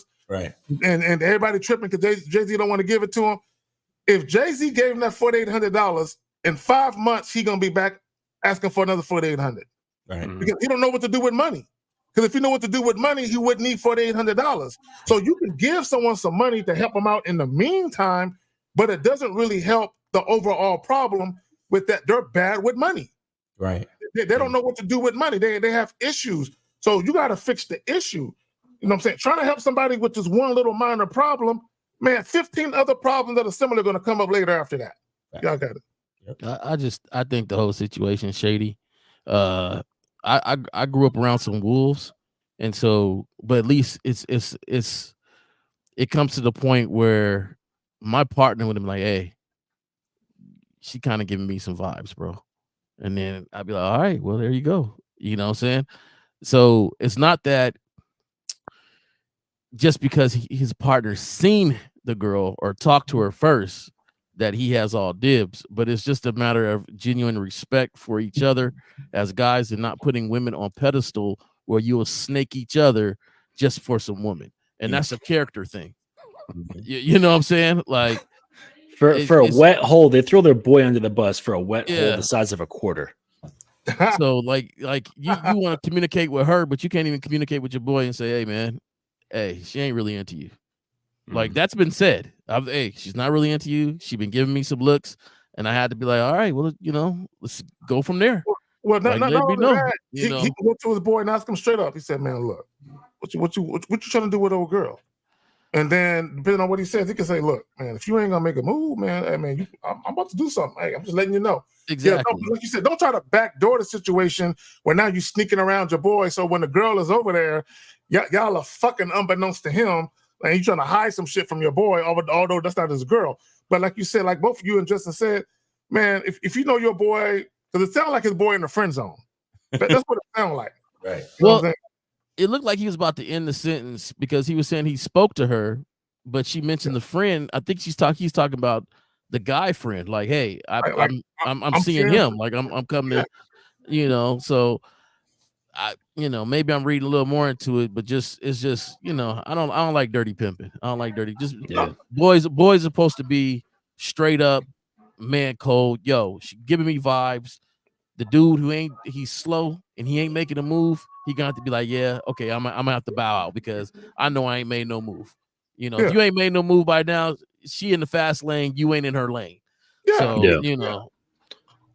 But I'd say watch out for the dudes who are putting themselves in friend zones because they're along the lines of nice guys and nice guys, simps, incels, dudes who friend zone themselves, these can potentially be very dangerous guys because they're really connected to their emotions, and and it's evident because they haven't made their moves. Like they don't make their moves because of their feelings. So they ride with their feelings very much in the present on the forefront. And they're unpredictable. Like, so you could say, hey, I'm going to go after this girl because you're not doing shit. He could flip the fuck out. And next thing you know, he's trying to, do you in one way or another. Well, that, or he can act like he cool with it on the surface because he don't want to look like a pussy in front of you. But then the moment he find out that you and old girl are actually seeing each other and fucking, now he got a problem. Now it's an issue and your friendship is all fucked up. Yeah. So not only that, but a lot of these friend zone dudes, they literally act like that's their girl. So if you gotta fuck with them, they want to fight. Like what are you doing? They're like, hey man, I sprayed her first. Yeah, right. What's the most you did? She gave you a hug. It's like, but that hug it lasted 3 seconds. Okay. She held on. Meaningful. It was a meaningful hug. It was a very intimate hug that we shared. That meant a lot to me. Yeah, I had a coworker, man, and he talked like a big dog, right? All these women, he doesn't care about this one or that one, and blah blah blah. Hey Roman, you need to come party with me. Come hang out. I'm gonna show you how I do. And I was like, all right, cool. You know what I'm saying? I said, just let me know anybody in this party that's you, that you don't. Oh no, I ain't nobody here. Ain't nobody. Da, da, da, da. And I was like, well, old girl, the one, you kind of, is that your friend? Is that your, what's up? Man, I don't care about nobody. Well, we had a great time in the laundry room, and he was offended. He didn't want to speak to me no more at work. I was shady this and shady that, and I did not have to talk to her. She just gave me that vibe. Like we had a good time. But at the same time, if he was honest and genuine, and this goes to, like, we're talking about female interaction, but it's mainly about the interaction with yourself and being a genuine person in all situations, even with your homies, or even with at work, or even with at home somewhere. Just the man characteristics of representing yourself truly. Right. And if he had told me, hey, nah, we cool, I don't know what's up with us, not that one. Hey, all respect. Not that one. Dudes don't want to be honest and say, I'm feeling shorty. I'm feeling her. I like her. Right. Hey, Jay, I just got a question. In that laundry room, did you put it on the spin cycle for the extra velocity? Yo, this is a 615 calling back. 615. You should have seen his face when we came out of there, man. I was like, oh, I thought he was gonna congratulate me. No, he didn't. Yeah, 615. Yeah, what's going on? Yeah, well, my bad. My phone cut off, but yeah, I'm good now. Yeah, so we were talking about the dynamics between you, your friend, and this girl.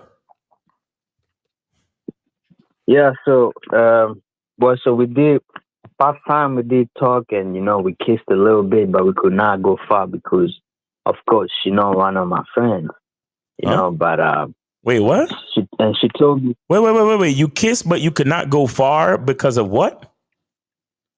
Because she knew, like I said, she knew what she knew my friend. I thought he don't have nothing to do with her. No, yeah, he do. He don't got nothing to do with her. It's just that he's basically like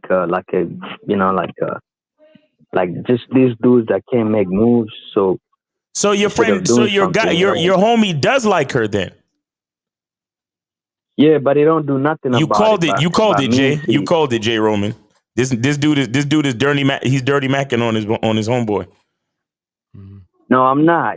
My homeboy, he knows. It's just that he don't got the balls to do what men do. But you know that he wants her, though. You know that he likes her. He just don't have the balls to do it. So that's what I'm saying. Yeah, if that's the case, then why this girl? Why not any other girl?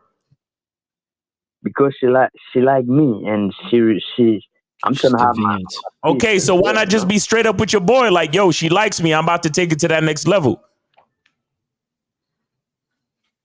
But that's the thing, though, man. I'm not trying to be serious with her. He want to be serious with her, but I'm not trying to be on that. Okay. I'm calling Hey, it hey, how hey, can I? hey. This what I'm gonna tell you, brother. Like, because if you're not a genuine person, that's gonna reflect in everything you do in all your relationships. So you have a couple of choices that you can do, because you say you're not serious with her. It doesn't matter if you're serious with her or not. Your boy should understand, hey, you ain't made no move. She's feeling me, dog. Like, he got to understand, like, hey, she ain't for you. Right? Because this dude is friend zone. He didn't make no move. He ain't like you. Okay, cool. You go get it. So now you done got it. Why have your boy look stupid to her for a girl you just met a week ago? You know what this reminds me of? The movie Boomerang. You're right. When hold on, caller. When Eddie Murphy was hitting Halle Berry, and the dude, his friend, was like, "You don't even care about her. She's a good person." Like, because he wanted to be with her on the real tip. Eddie Murphy was just, she's a stand-in because he wanted to get at Robin Givens. So caller, here's what I would tell you. If your friend, and I think Justin said it earlier, it's a dangerous thing because your friend likes this woman beyond just sex.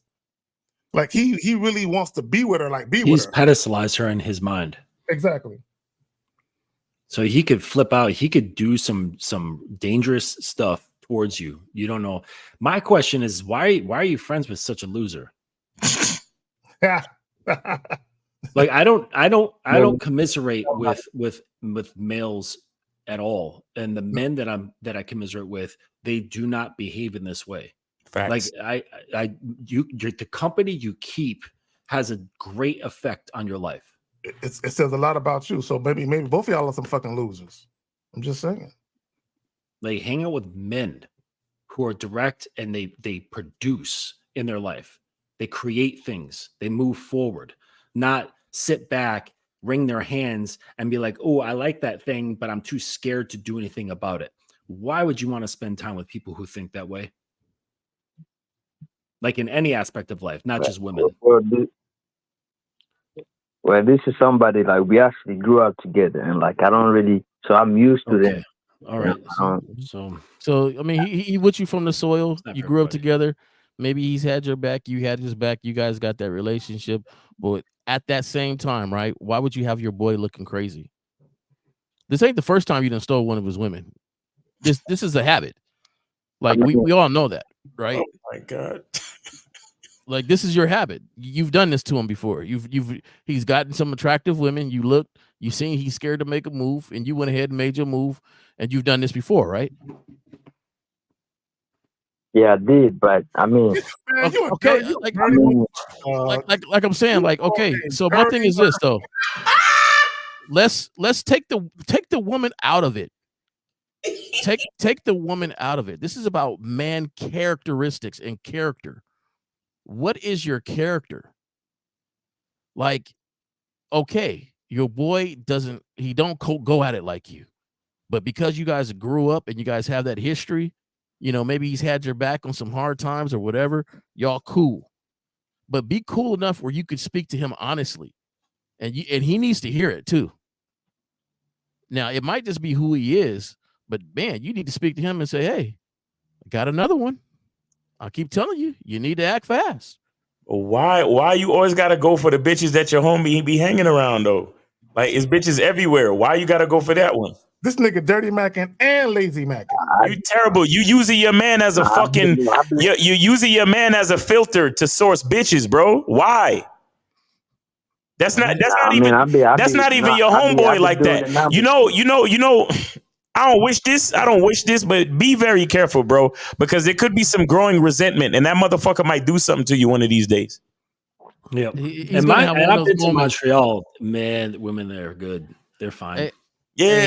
He's gonna have one of those moments where he just lay a whole bunch of just, I'm tired of you. Just, like I don't know, man. He's.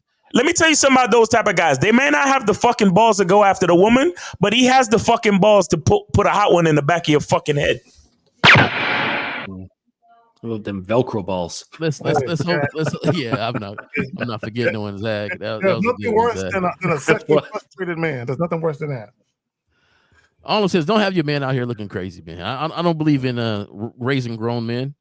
So, if that's your dynamic and he's used to it, but don't have him looking stupid because that's supposed to be your homeboy. Yo, you called it, Jay, for real. All right. You called it heavy, bro. That's crazy. That's crazy. All right. Yo, All right, are there no other women anywhere else? No, there is. I mean, of course, I be outside too. It's just that I don't know. She was like I said, she was feeling me. So, bro, here's the thing. Here's the thing. Do you have a car?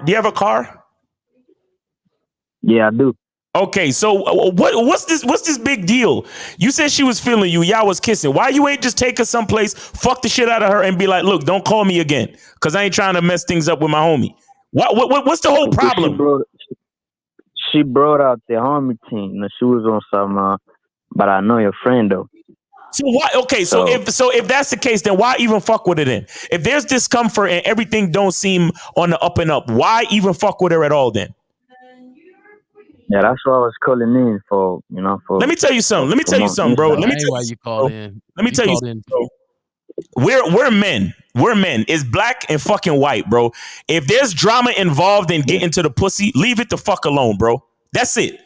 There's not because you remember your original question when you called in. You called in asking us how to spark interest in a woman. That's what your original question was, right? Correct. Okay, but based on your story, you already made out with her, so the interest is there. However, there is a obstacle. The fact that your friend likes her and all that other shit. So what are you really doing out here, bro? What are you asking us?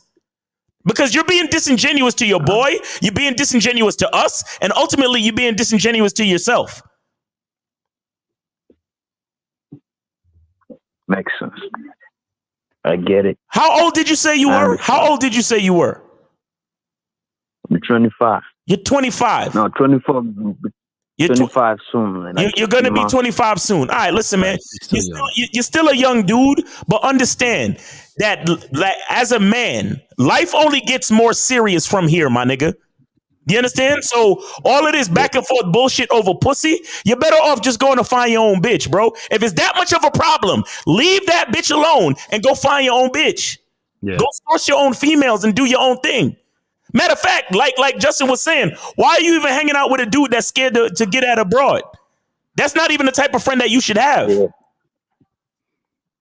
Yeah, but Miles, to your point about the drama, if you're dealing with women outside of your social circle, okay, because this woman is part of your social circle. See, that's why I don't like guys talk about social circle game and all the stupid fucking high school shit. Because there's always potential for drama because this is a new person. You don't know them. You're bringing them in. You're testing out the waters and you're seeing if they can stay. If it's a stranger that you met somewhere out in the city and they bring in some kind of drama, you can dismiss them and they will be out of your life forever. If it's part of your social circle and this woman is part of your social circle because he's involved, now if something goes awry between the two of you, because you're not even thinking in these terms because you're thinking only about the corner in front of you instead of 3 corners ahead. Right. Something goes wrong and you need to dismiss her. She can't actually go because now she's tied to him. And now that drama sticks with you or the potential drama sticks with you. Right. So I would say just drop this whole situation. Go talk to the fucking thousands of women are in Montreal. I've been there. It's a beautiful city, beautiful women. There's a lot of opportunities there. Just like who gives a fuck about this woman? Who cares if she's feeling you? If this woman can feel you, dozens of other women can feel you too. Right. Let me say this, and back to the whole social circle thing. Because I've heard multiple guys, they call up and they'll say, "Yeah, me and a group of girls and a group of guys hang out." It's kind of like almost like fucking with a coworker. If shit goes awry, you can fuck up some shit. Okay, and I'm gonna tell you something right now. If you make women feel uncomfortable, it's a problem. Okay, it's kind of like even with fucking with chicks at work. If a woman feels uncomfortable, in many cases she'll get you fired simply because she feels uncomfortable. So even with the social circle thing, right? You can impact multiple relationships. about what's going on because the way that you're moving, right? So, and I'm not telling you guys, if a woman in your social circle want to fuck you, that's one thing. But caller, the way, and we all spoke about this earlier, about managing women and managing situations. You don't know how to manage shit. Because as a man, okay, when you talk about being a leader and managing and mitigate means to make less severe. So when you're managing women, part of that is to mitigate the emotions that's surrounding how the woman may act, and also mitigating your own emotions. What a lot of you guys don't understand, like Justin, he said it multiple times, look 3 corners ahead. Before you put your dick in a chick, okay, you're supposed to look 3 corners ahead and say, what's the best that can happen? What's the worst that can happen?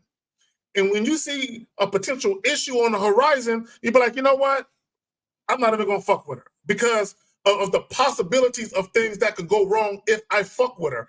Because, yeah, I'm solid, but I don't know if she going to be, right? Now, and caller, you're not solid. You something wrong with you. You know what I'm saying? But what I'm saying is the fact that, and Jay Roman hit it on the head, this ain't the first time. And I guarantee you, this won't be the last. You stop trying to backdoor. I think it will be the last. Because you said what? He said he thinks it will be the last. I think it will be the last. But what you're doing is you're seeing these. This is what it sounds like to me, that the women that your friend is dealing with, they are women that you are attracted to, and you don't, like Miles said, you don't know how to go get your own woman that you are attracted to. So you're using the fact that he's been friend zoned by bitches as a filtering system to get at bitches. Oh, okay. I see he's bringing these cute bitches around. That means I ain't got to go out to deal with my own chicks. So I'm gonna go ahead and just siphon from his shit. That's oh my god. Well, he can get them because like I said, I hang around wolves, and you're a wolf, bro. I see it in you, but your characteristics, your characteristics is not man though. Exactly. Right. The core of you is not a man because you're operating off of ego. You get a kick out of taking your boys' girls because that's why it's happened more than once. You get a bit of a kick out of it. But my thing is like, hey,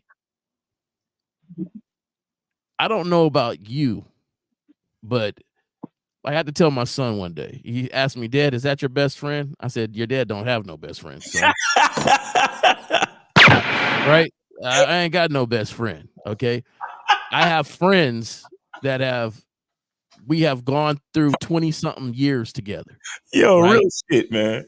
You know, no, I had to tell him, man. My son knows, man. He's gonna be way better than me and way earlier than me. Facts. So, you know, that's not supposed to be best friend. Get the fuck out of here. But we've been through stuff, right? We've been through stuff. Nigga. I'm fucking with you. Get that friend bracelet out of here. Yeah. No, but they got matching necklaces and shit that go together for one piece and shit. Yo. Yeah, so we've been through stuff though. We've been through a lot of different things, me and my friends, as far as helping each other out. And I'm talking about more than just move, you know, like situations where we helped each other out with. Closer to you than other friends. Right. That's a fact. Like we've been, and so I would never let my friend be out there because, like Justin said, who you hang around with is important too. Mm-hmm. So I would never have my friend out there looking crazy. Right. Now I'm gonna be honest with the group here. I'm gonna be honest with the group.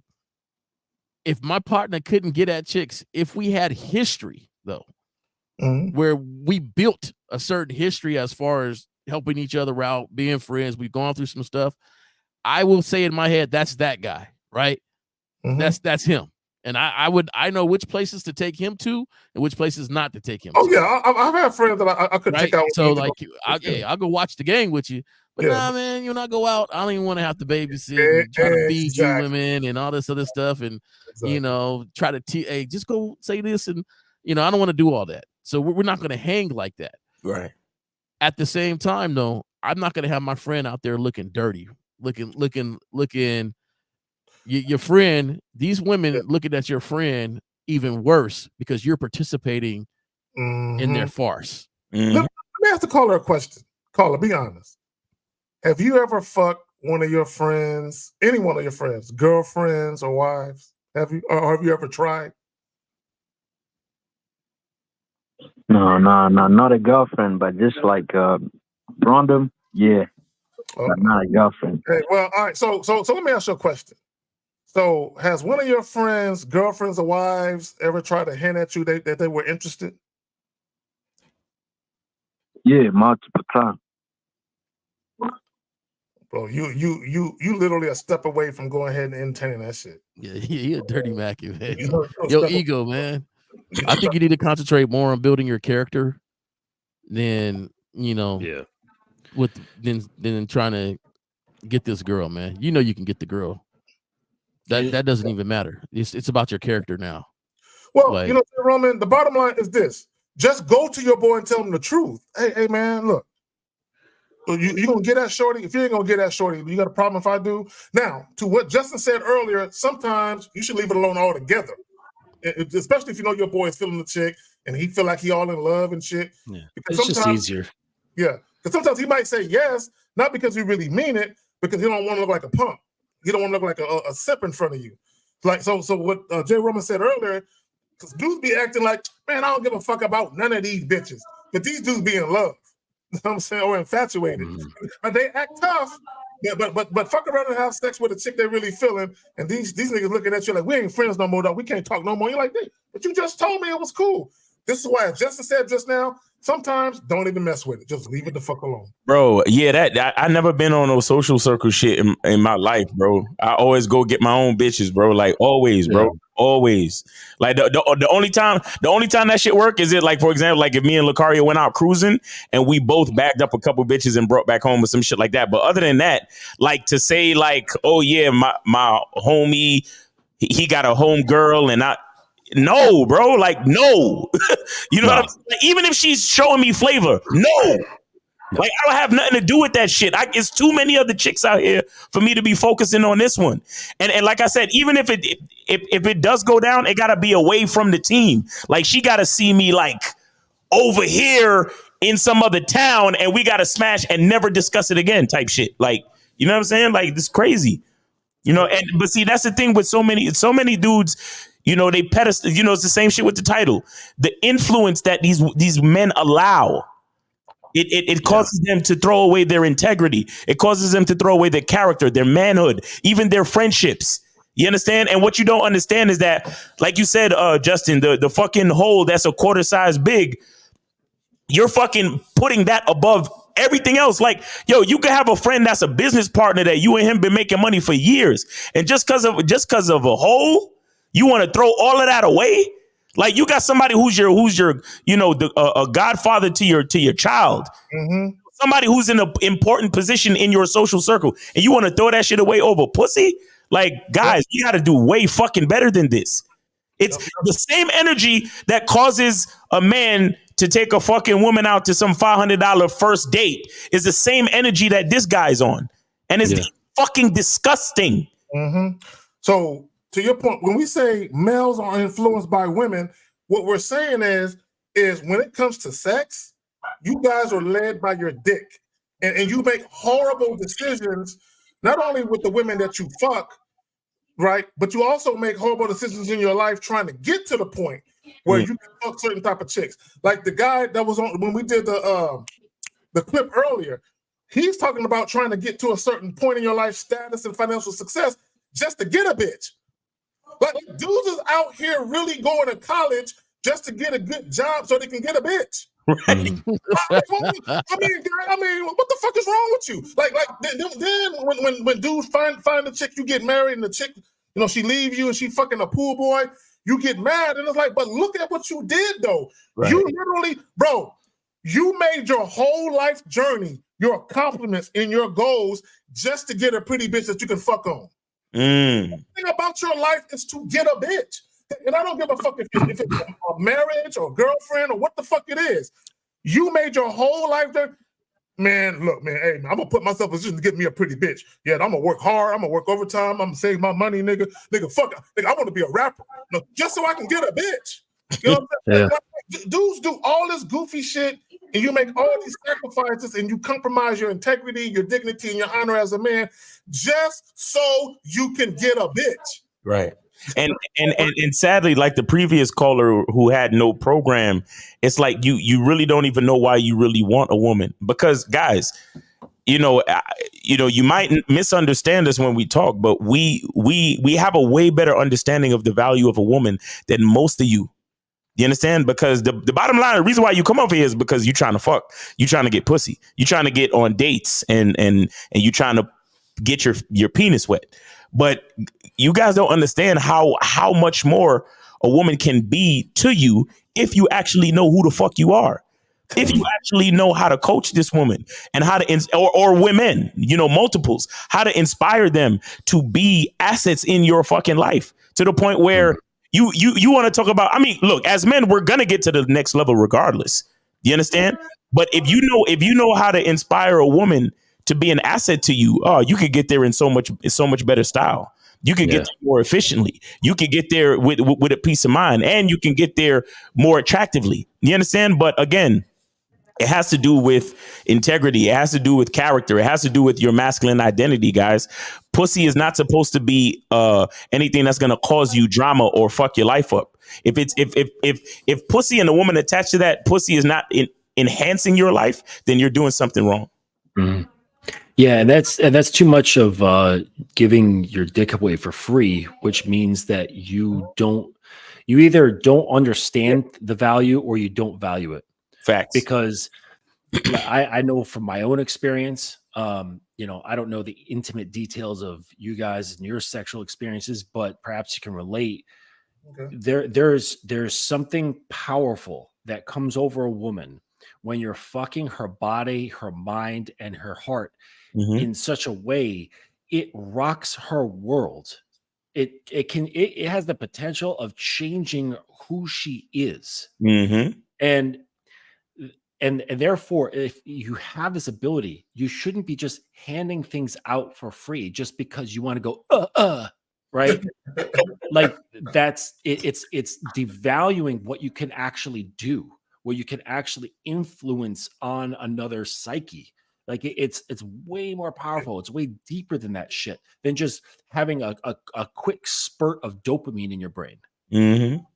So Justin, I agree with what you're saying, and I've experienced that where I have that thought where you have that power when you know yourself as a man and you know what you're capable of, and you know that women can easily become attached to you because you know what you bring.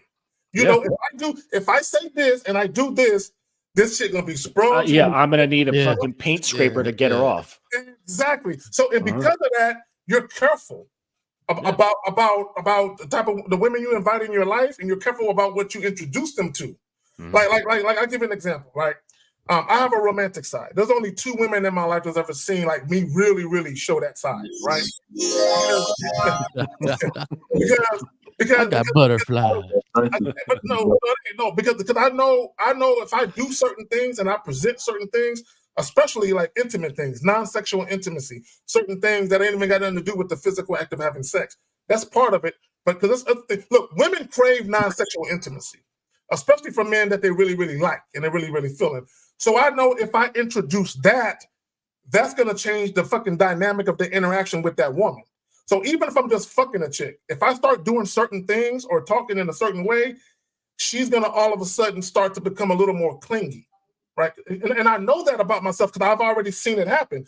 So I know this is why I tell guys and I warn guys about inadvertent behavior, about doing certain things. Like I had a guy one time tell me, he said, I want a fuck buddy situation where me and a woman get couple massages. And I'm like, that's not a fucking fuck buddy situation. What the fuck are you talking about? You don't fucking couple massages with a chick you just fucking. Because here's the thing, and I'm passing back to y'all in just a minute. I want guys to understand something about attraction. A woman can be sexually attracted to you initially, but when you introduce other things into the equation, now there's multiple reasons why she's attracted to you. The attraction grows because you introduce other shit. This is why a lot of you guys, now if you listen to me, you're gonna know what I'm saying. This is why a lot of you guys, you have trouble with women. And what I mean by that is, once you introduce other things into the equation that contributes to the attraction that the woman is having for you, and you start to take it away, the woman gonna call you out on it. Like, so this is why you might have women tell you, You know, every time we see each other, all we do is fuck. She's saying that because you introduced other shit that you were inconsistent in keeping up with. Right. Because the other shit you introduced her to, that's also part of the reason why she's attracted to you. It ain't just the sex or all, it's the other shit you introduced. So once you pull back or take that away, that impacts the attraction that she feels for you because you took things away that meant something to her in that moment. Y'all got it. I didn't use that for my safeguard too. So, you know, when I know what to say to get them attracted, I also know what to say to knock that attraction down to keep you in a certain zone. Oh yeah. So Oh, yeah. I didn't turn the flip just because, I'm done. Like, so, you know, you don't do the things. Yeah, I know. I don't know. Something's wrong with me. I don't know.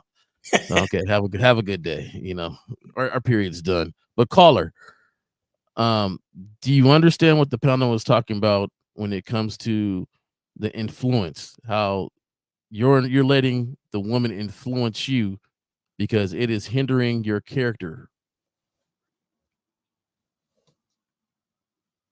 615, you still there?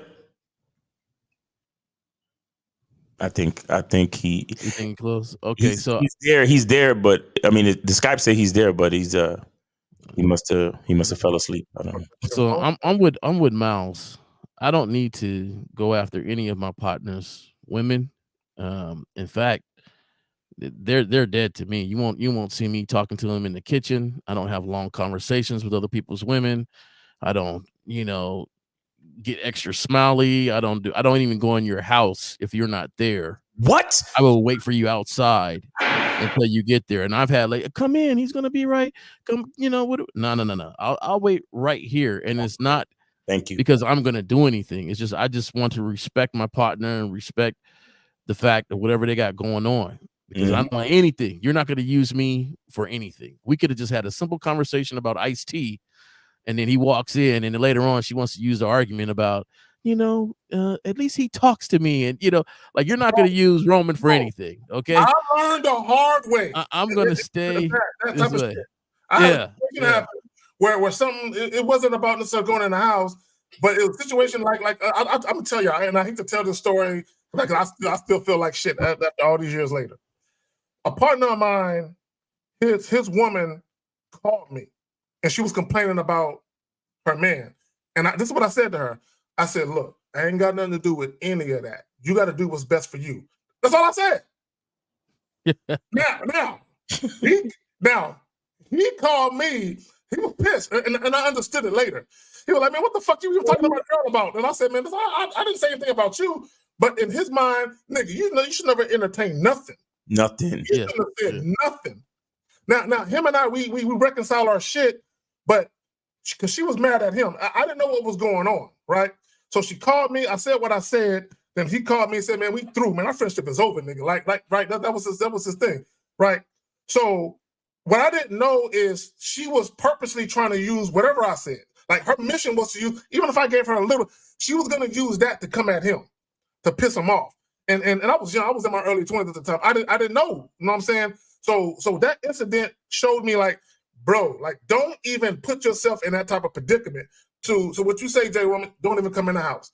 Because you don't want nothing to be misconstrued or taken out of context. Like I can't even fuck with it.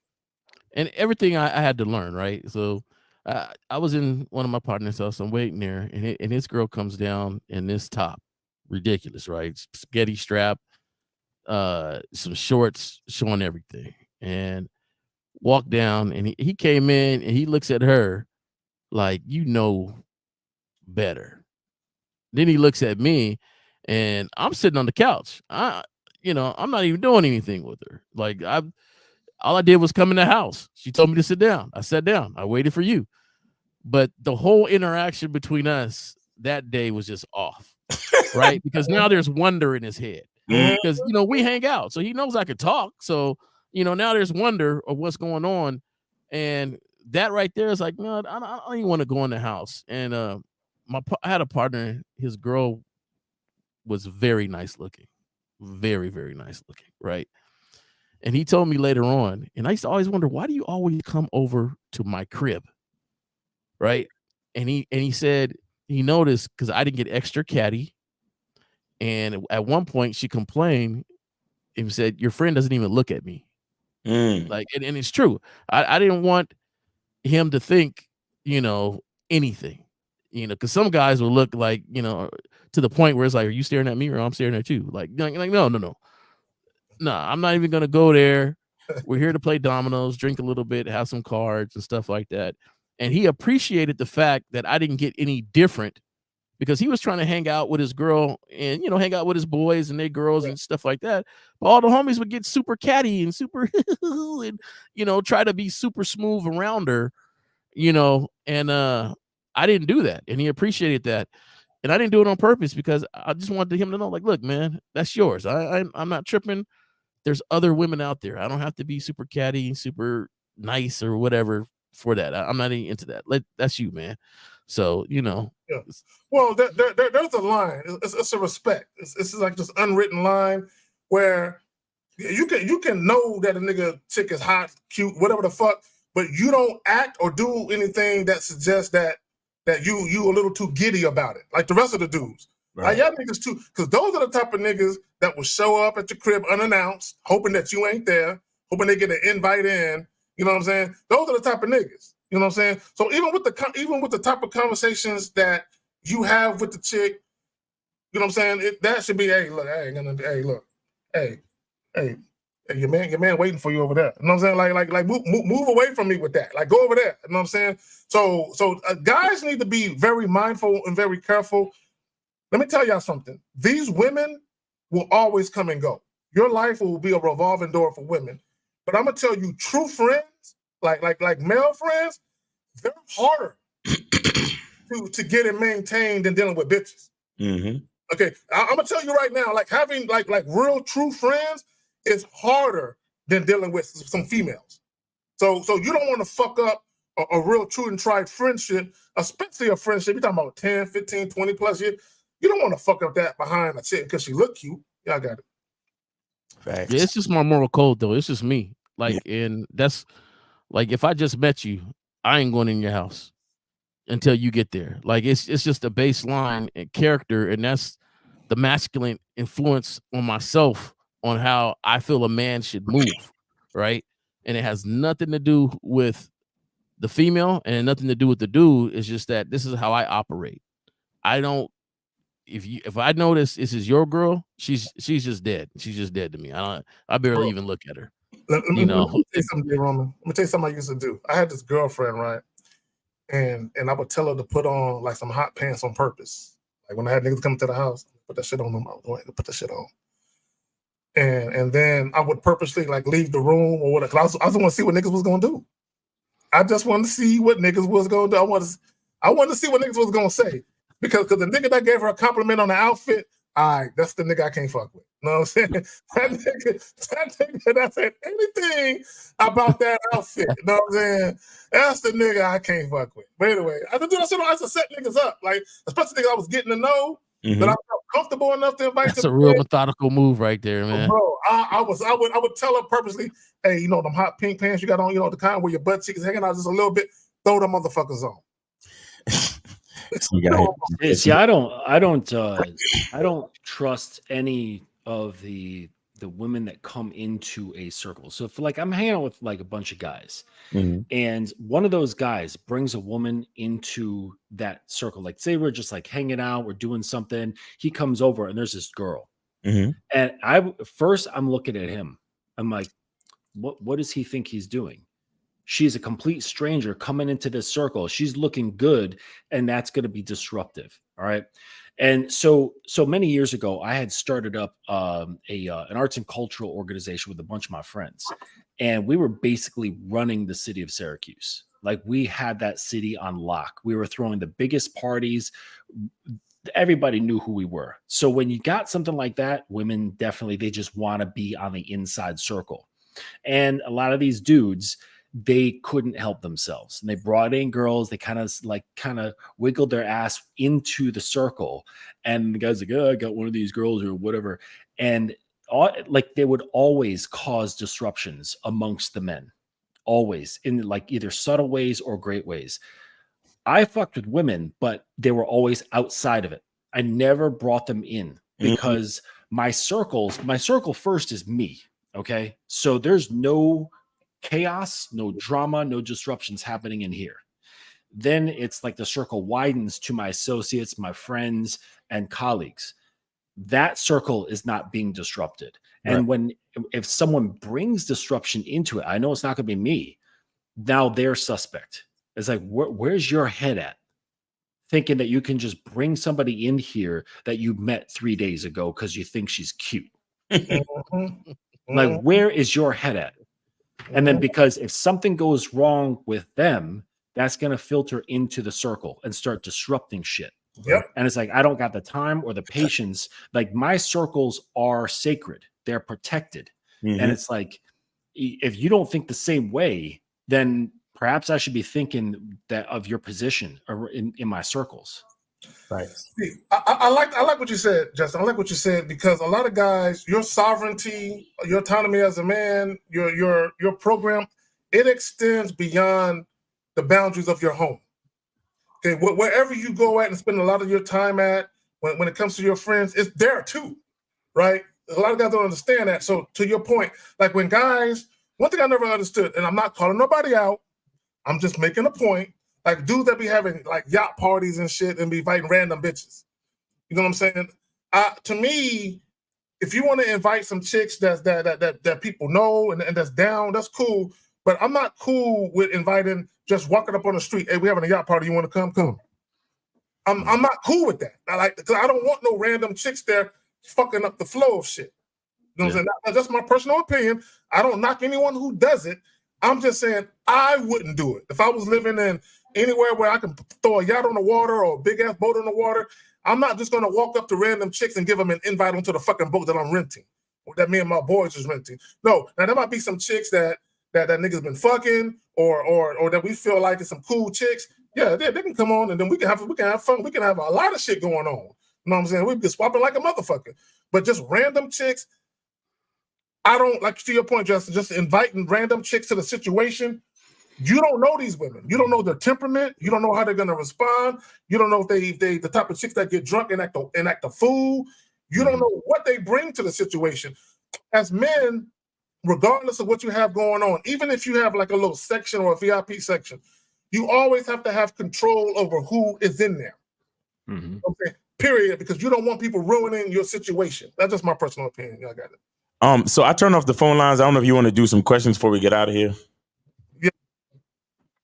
Yeah, we got some questions real quick. Let's go ahead and get into it. So, hold on, what he says here.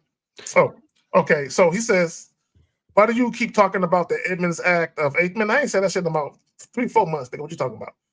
Have to do with dating today. So if anyone doesn't know anything about the Edmunds Act of 1882, it was basically a federal law for a man to have more than one woman living with him.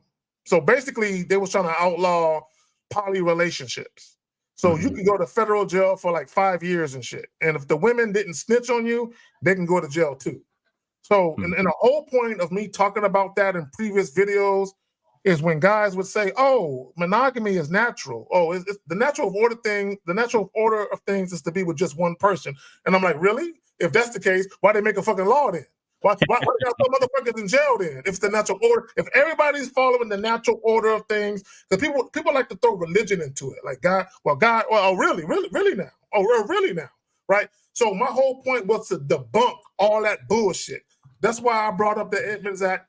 And if you look through history, like even with the chastity belt, okay, why they created that then? If the natural order of things is for a woman to want to be a virgin until she's married, why is a chastity belt? Because men know women want to fuck. That's why.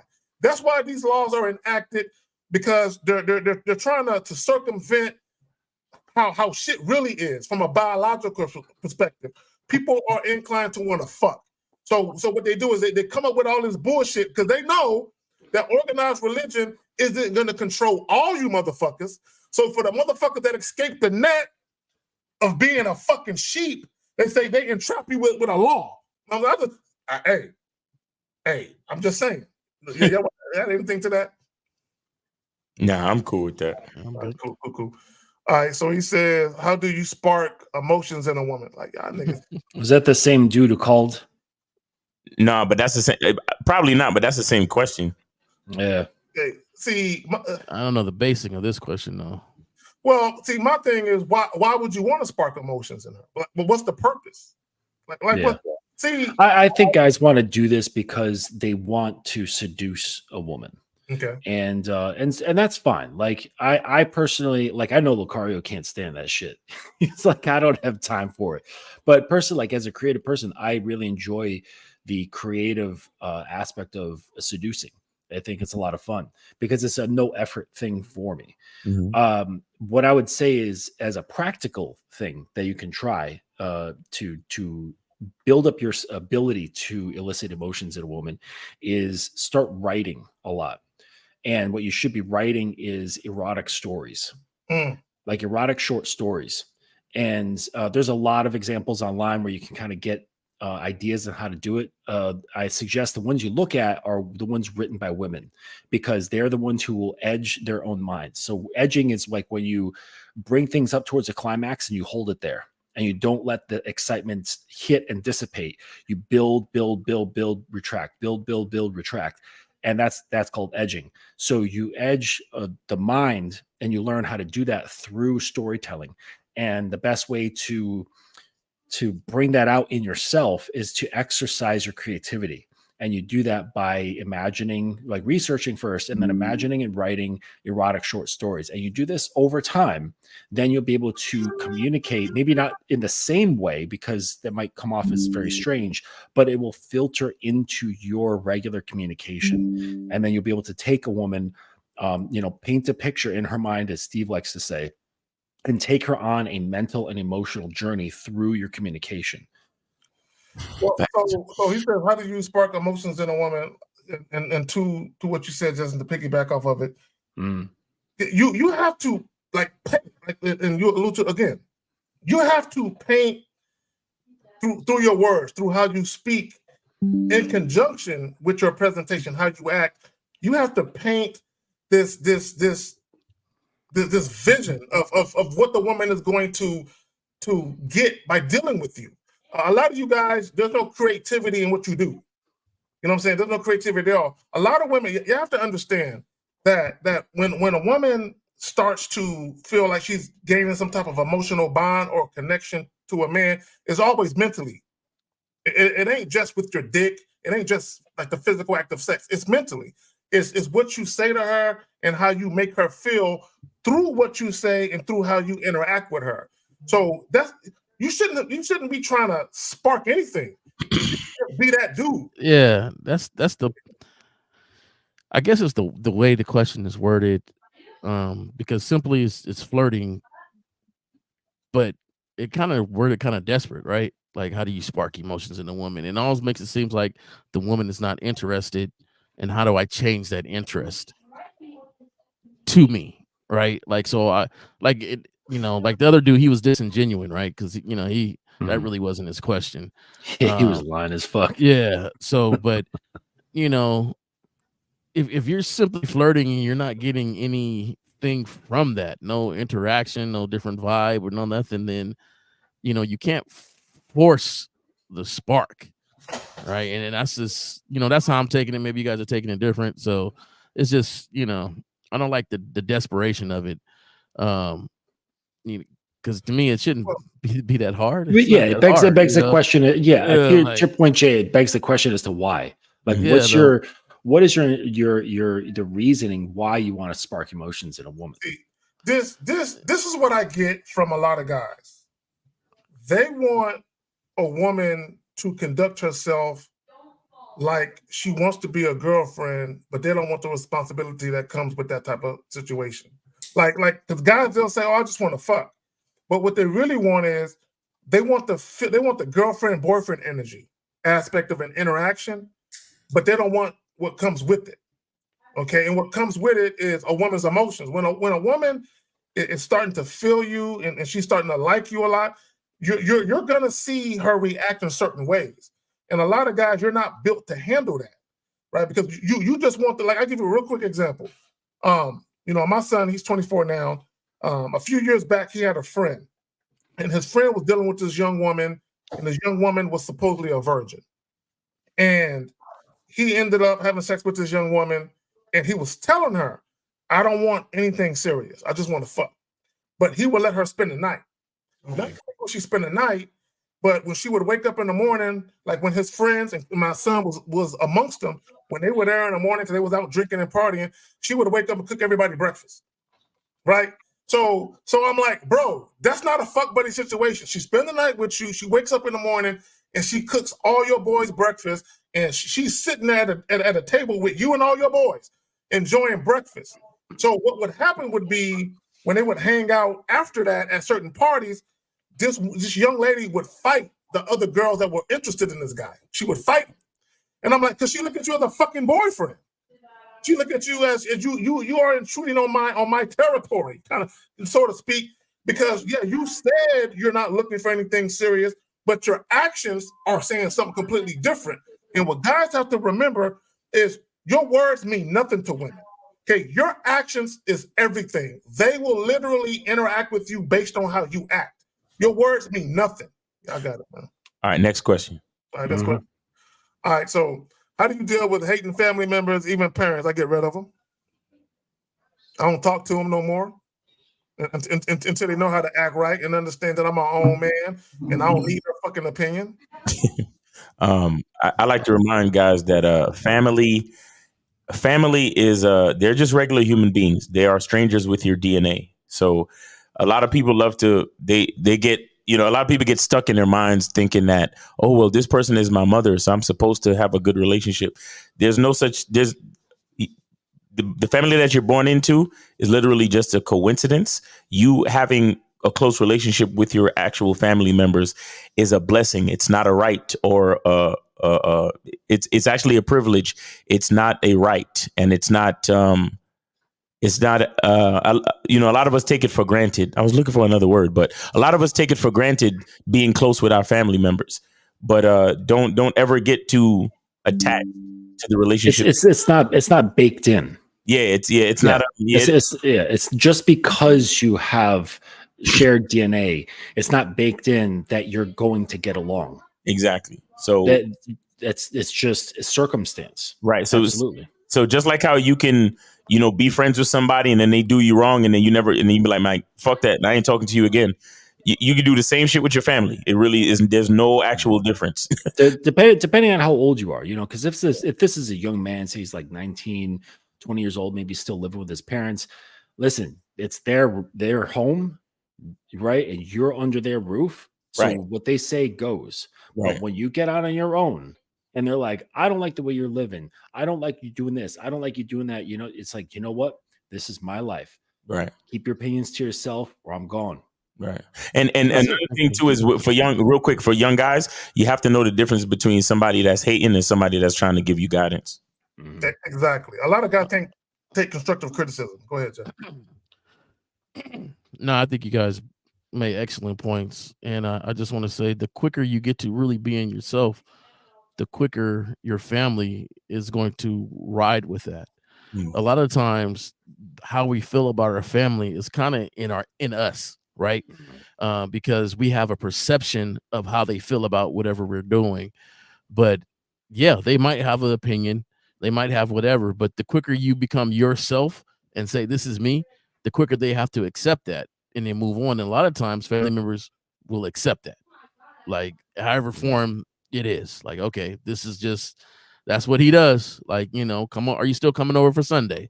But get to the thing is that you're trying to please everybody, not yourself. Then you get upset that you're pleasing your family. You feel like they're hating on the way you want to live or what you want to do and all this other stuff. And you just get to yourself, represent yourself completely with your family, and then they'll accept you as, the faster the faster that becomes stable. This is what I would say in closing. God bless the dead. Before my mother passed away in 2016, we had many conversations, and she always felt some type of way because she felt like, I'm your mother. My opinion should matter. Your father's opinion should matter. Your brother's opinion should matter. And I always had the mindset of, yeah, but fuck y'all opinions. You know what I'm saying? You know, that was always my mindset. Now, I never told my mother, I never spoke to my mother like that, but my mentality was, I don't give a fuck about y'all opinions. This is my life. You know what I'm saying? I'm gonna do what I do. But she always felt like I should be influenced by what other people thought.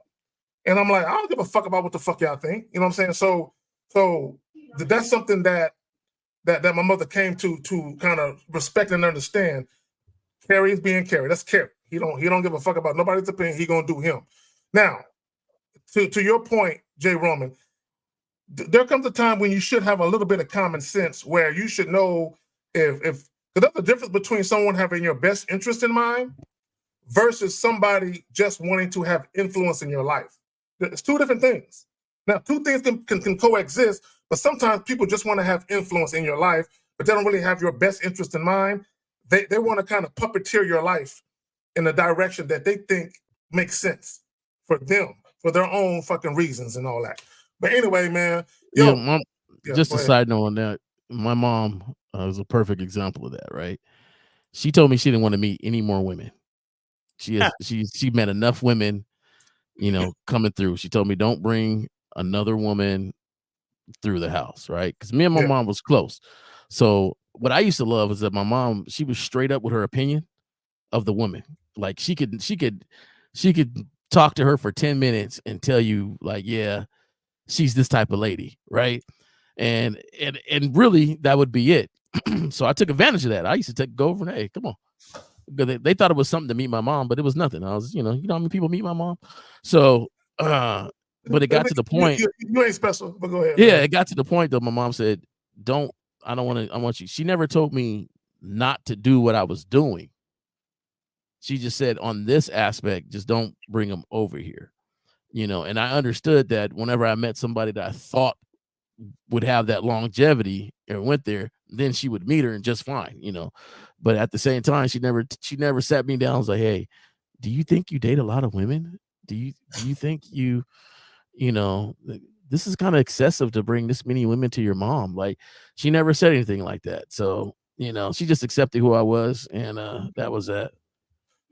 All right. On that note, gentlemen, hey, we appreciate all y'all questions. Let me get this shit up out the way. All right. Oh, my bad. It's ESPN. All right. So real quick, on the way out this motherfucker. Yeah, college football is on, goddammit. On the way out this motherfucker. There you go. Masculine Identity Natural Luxury Soap. Hit the barcode. Also, masculineidentity.com. The caller that was fucking with the chick that was fucking with your homeboy, you need to know your identity, fam. You know what I'm saying? You definitely need that. You know what I'm saying? The dude that wanted 10 chicks, you definitely need to holler at Miles because you don't know your identity. And all niggas just want some pussy. Bro, y'all niggas think you're going to have a rotation of 10 bitches, dog? Come on, stop playing. And also, let me see. Check us out tomorrow. Real Game No Theory, 12 noon Eastern time. Yeah, that's about it, man. Appreciate you for having me. Miles, Jay Roman, Justin, I appreciate y'all. I appreciate the quality of the information y'all bring to this platform. Shout out to y'all. We out. I'll let y'all tomorrow. Right. Be well.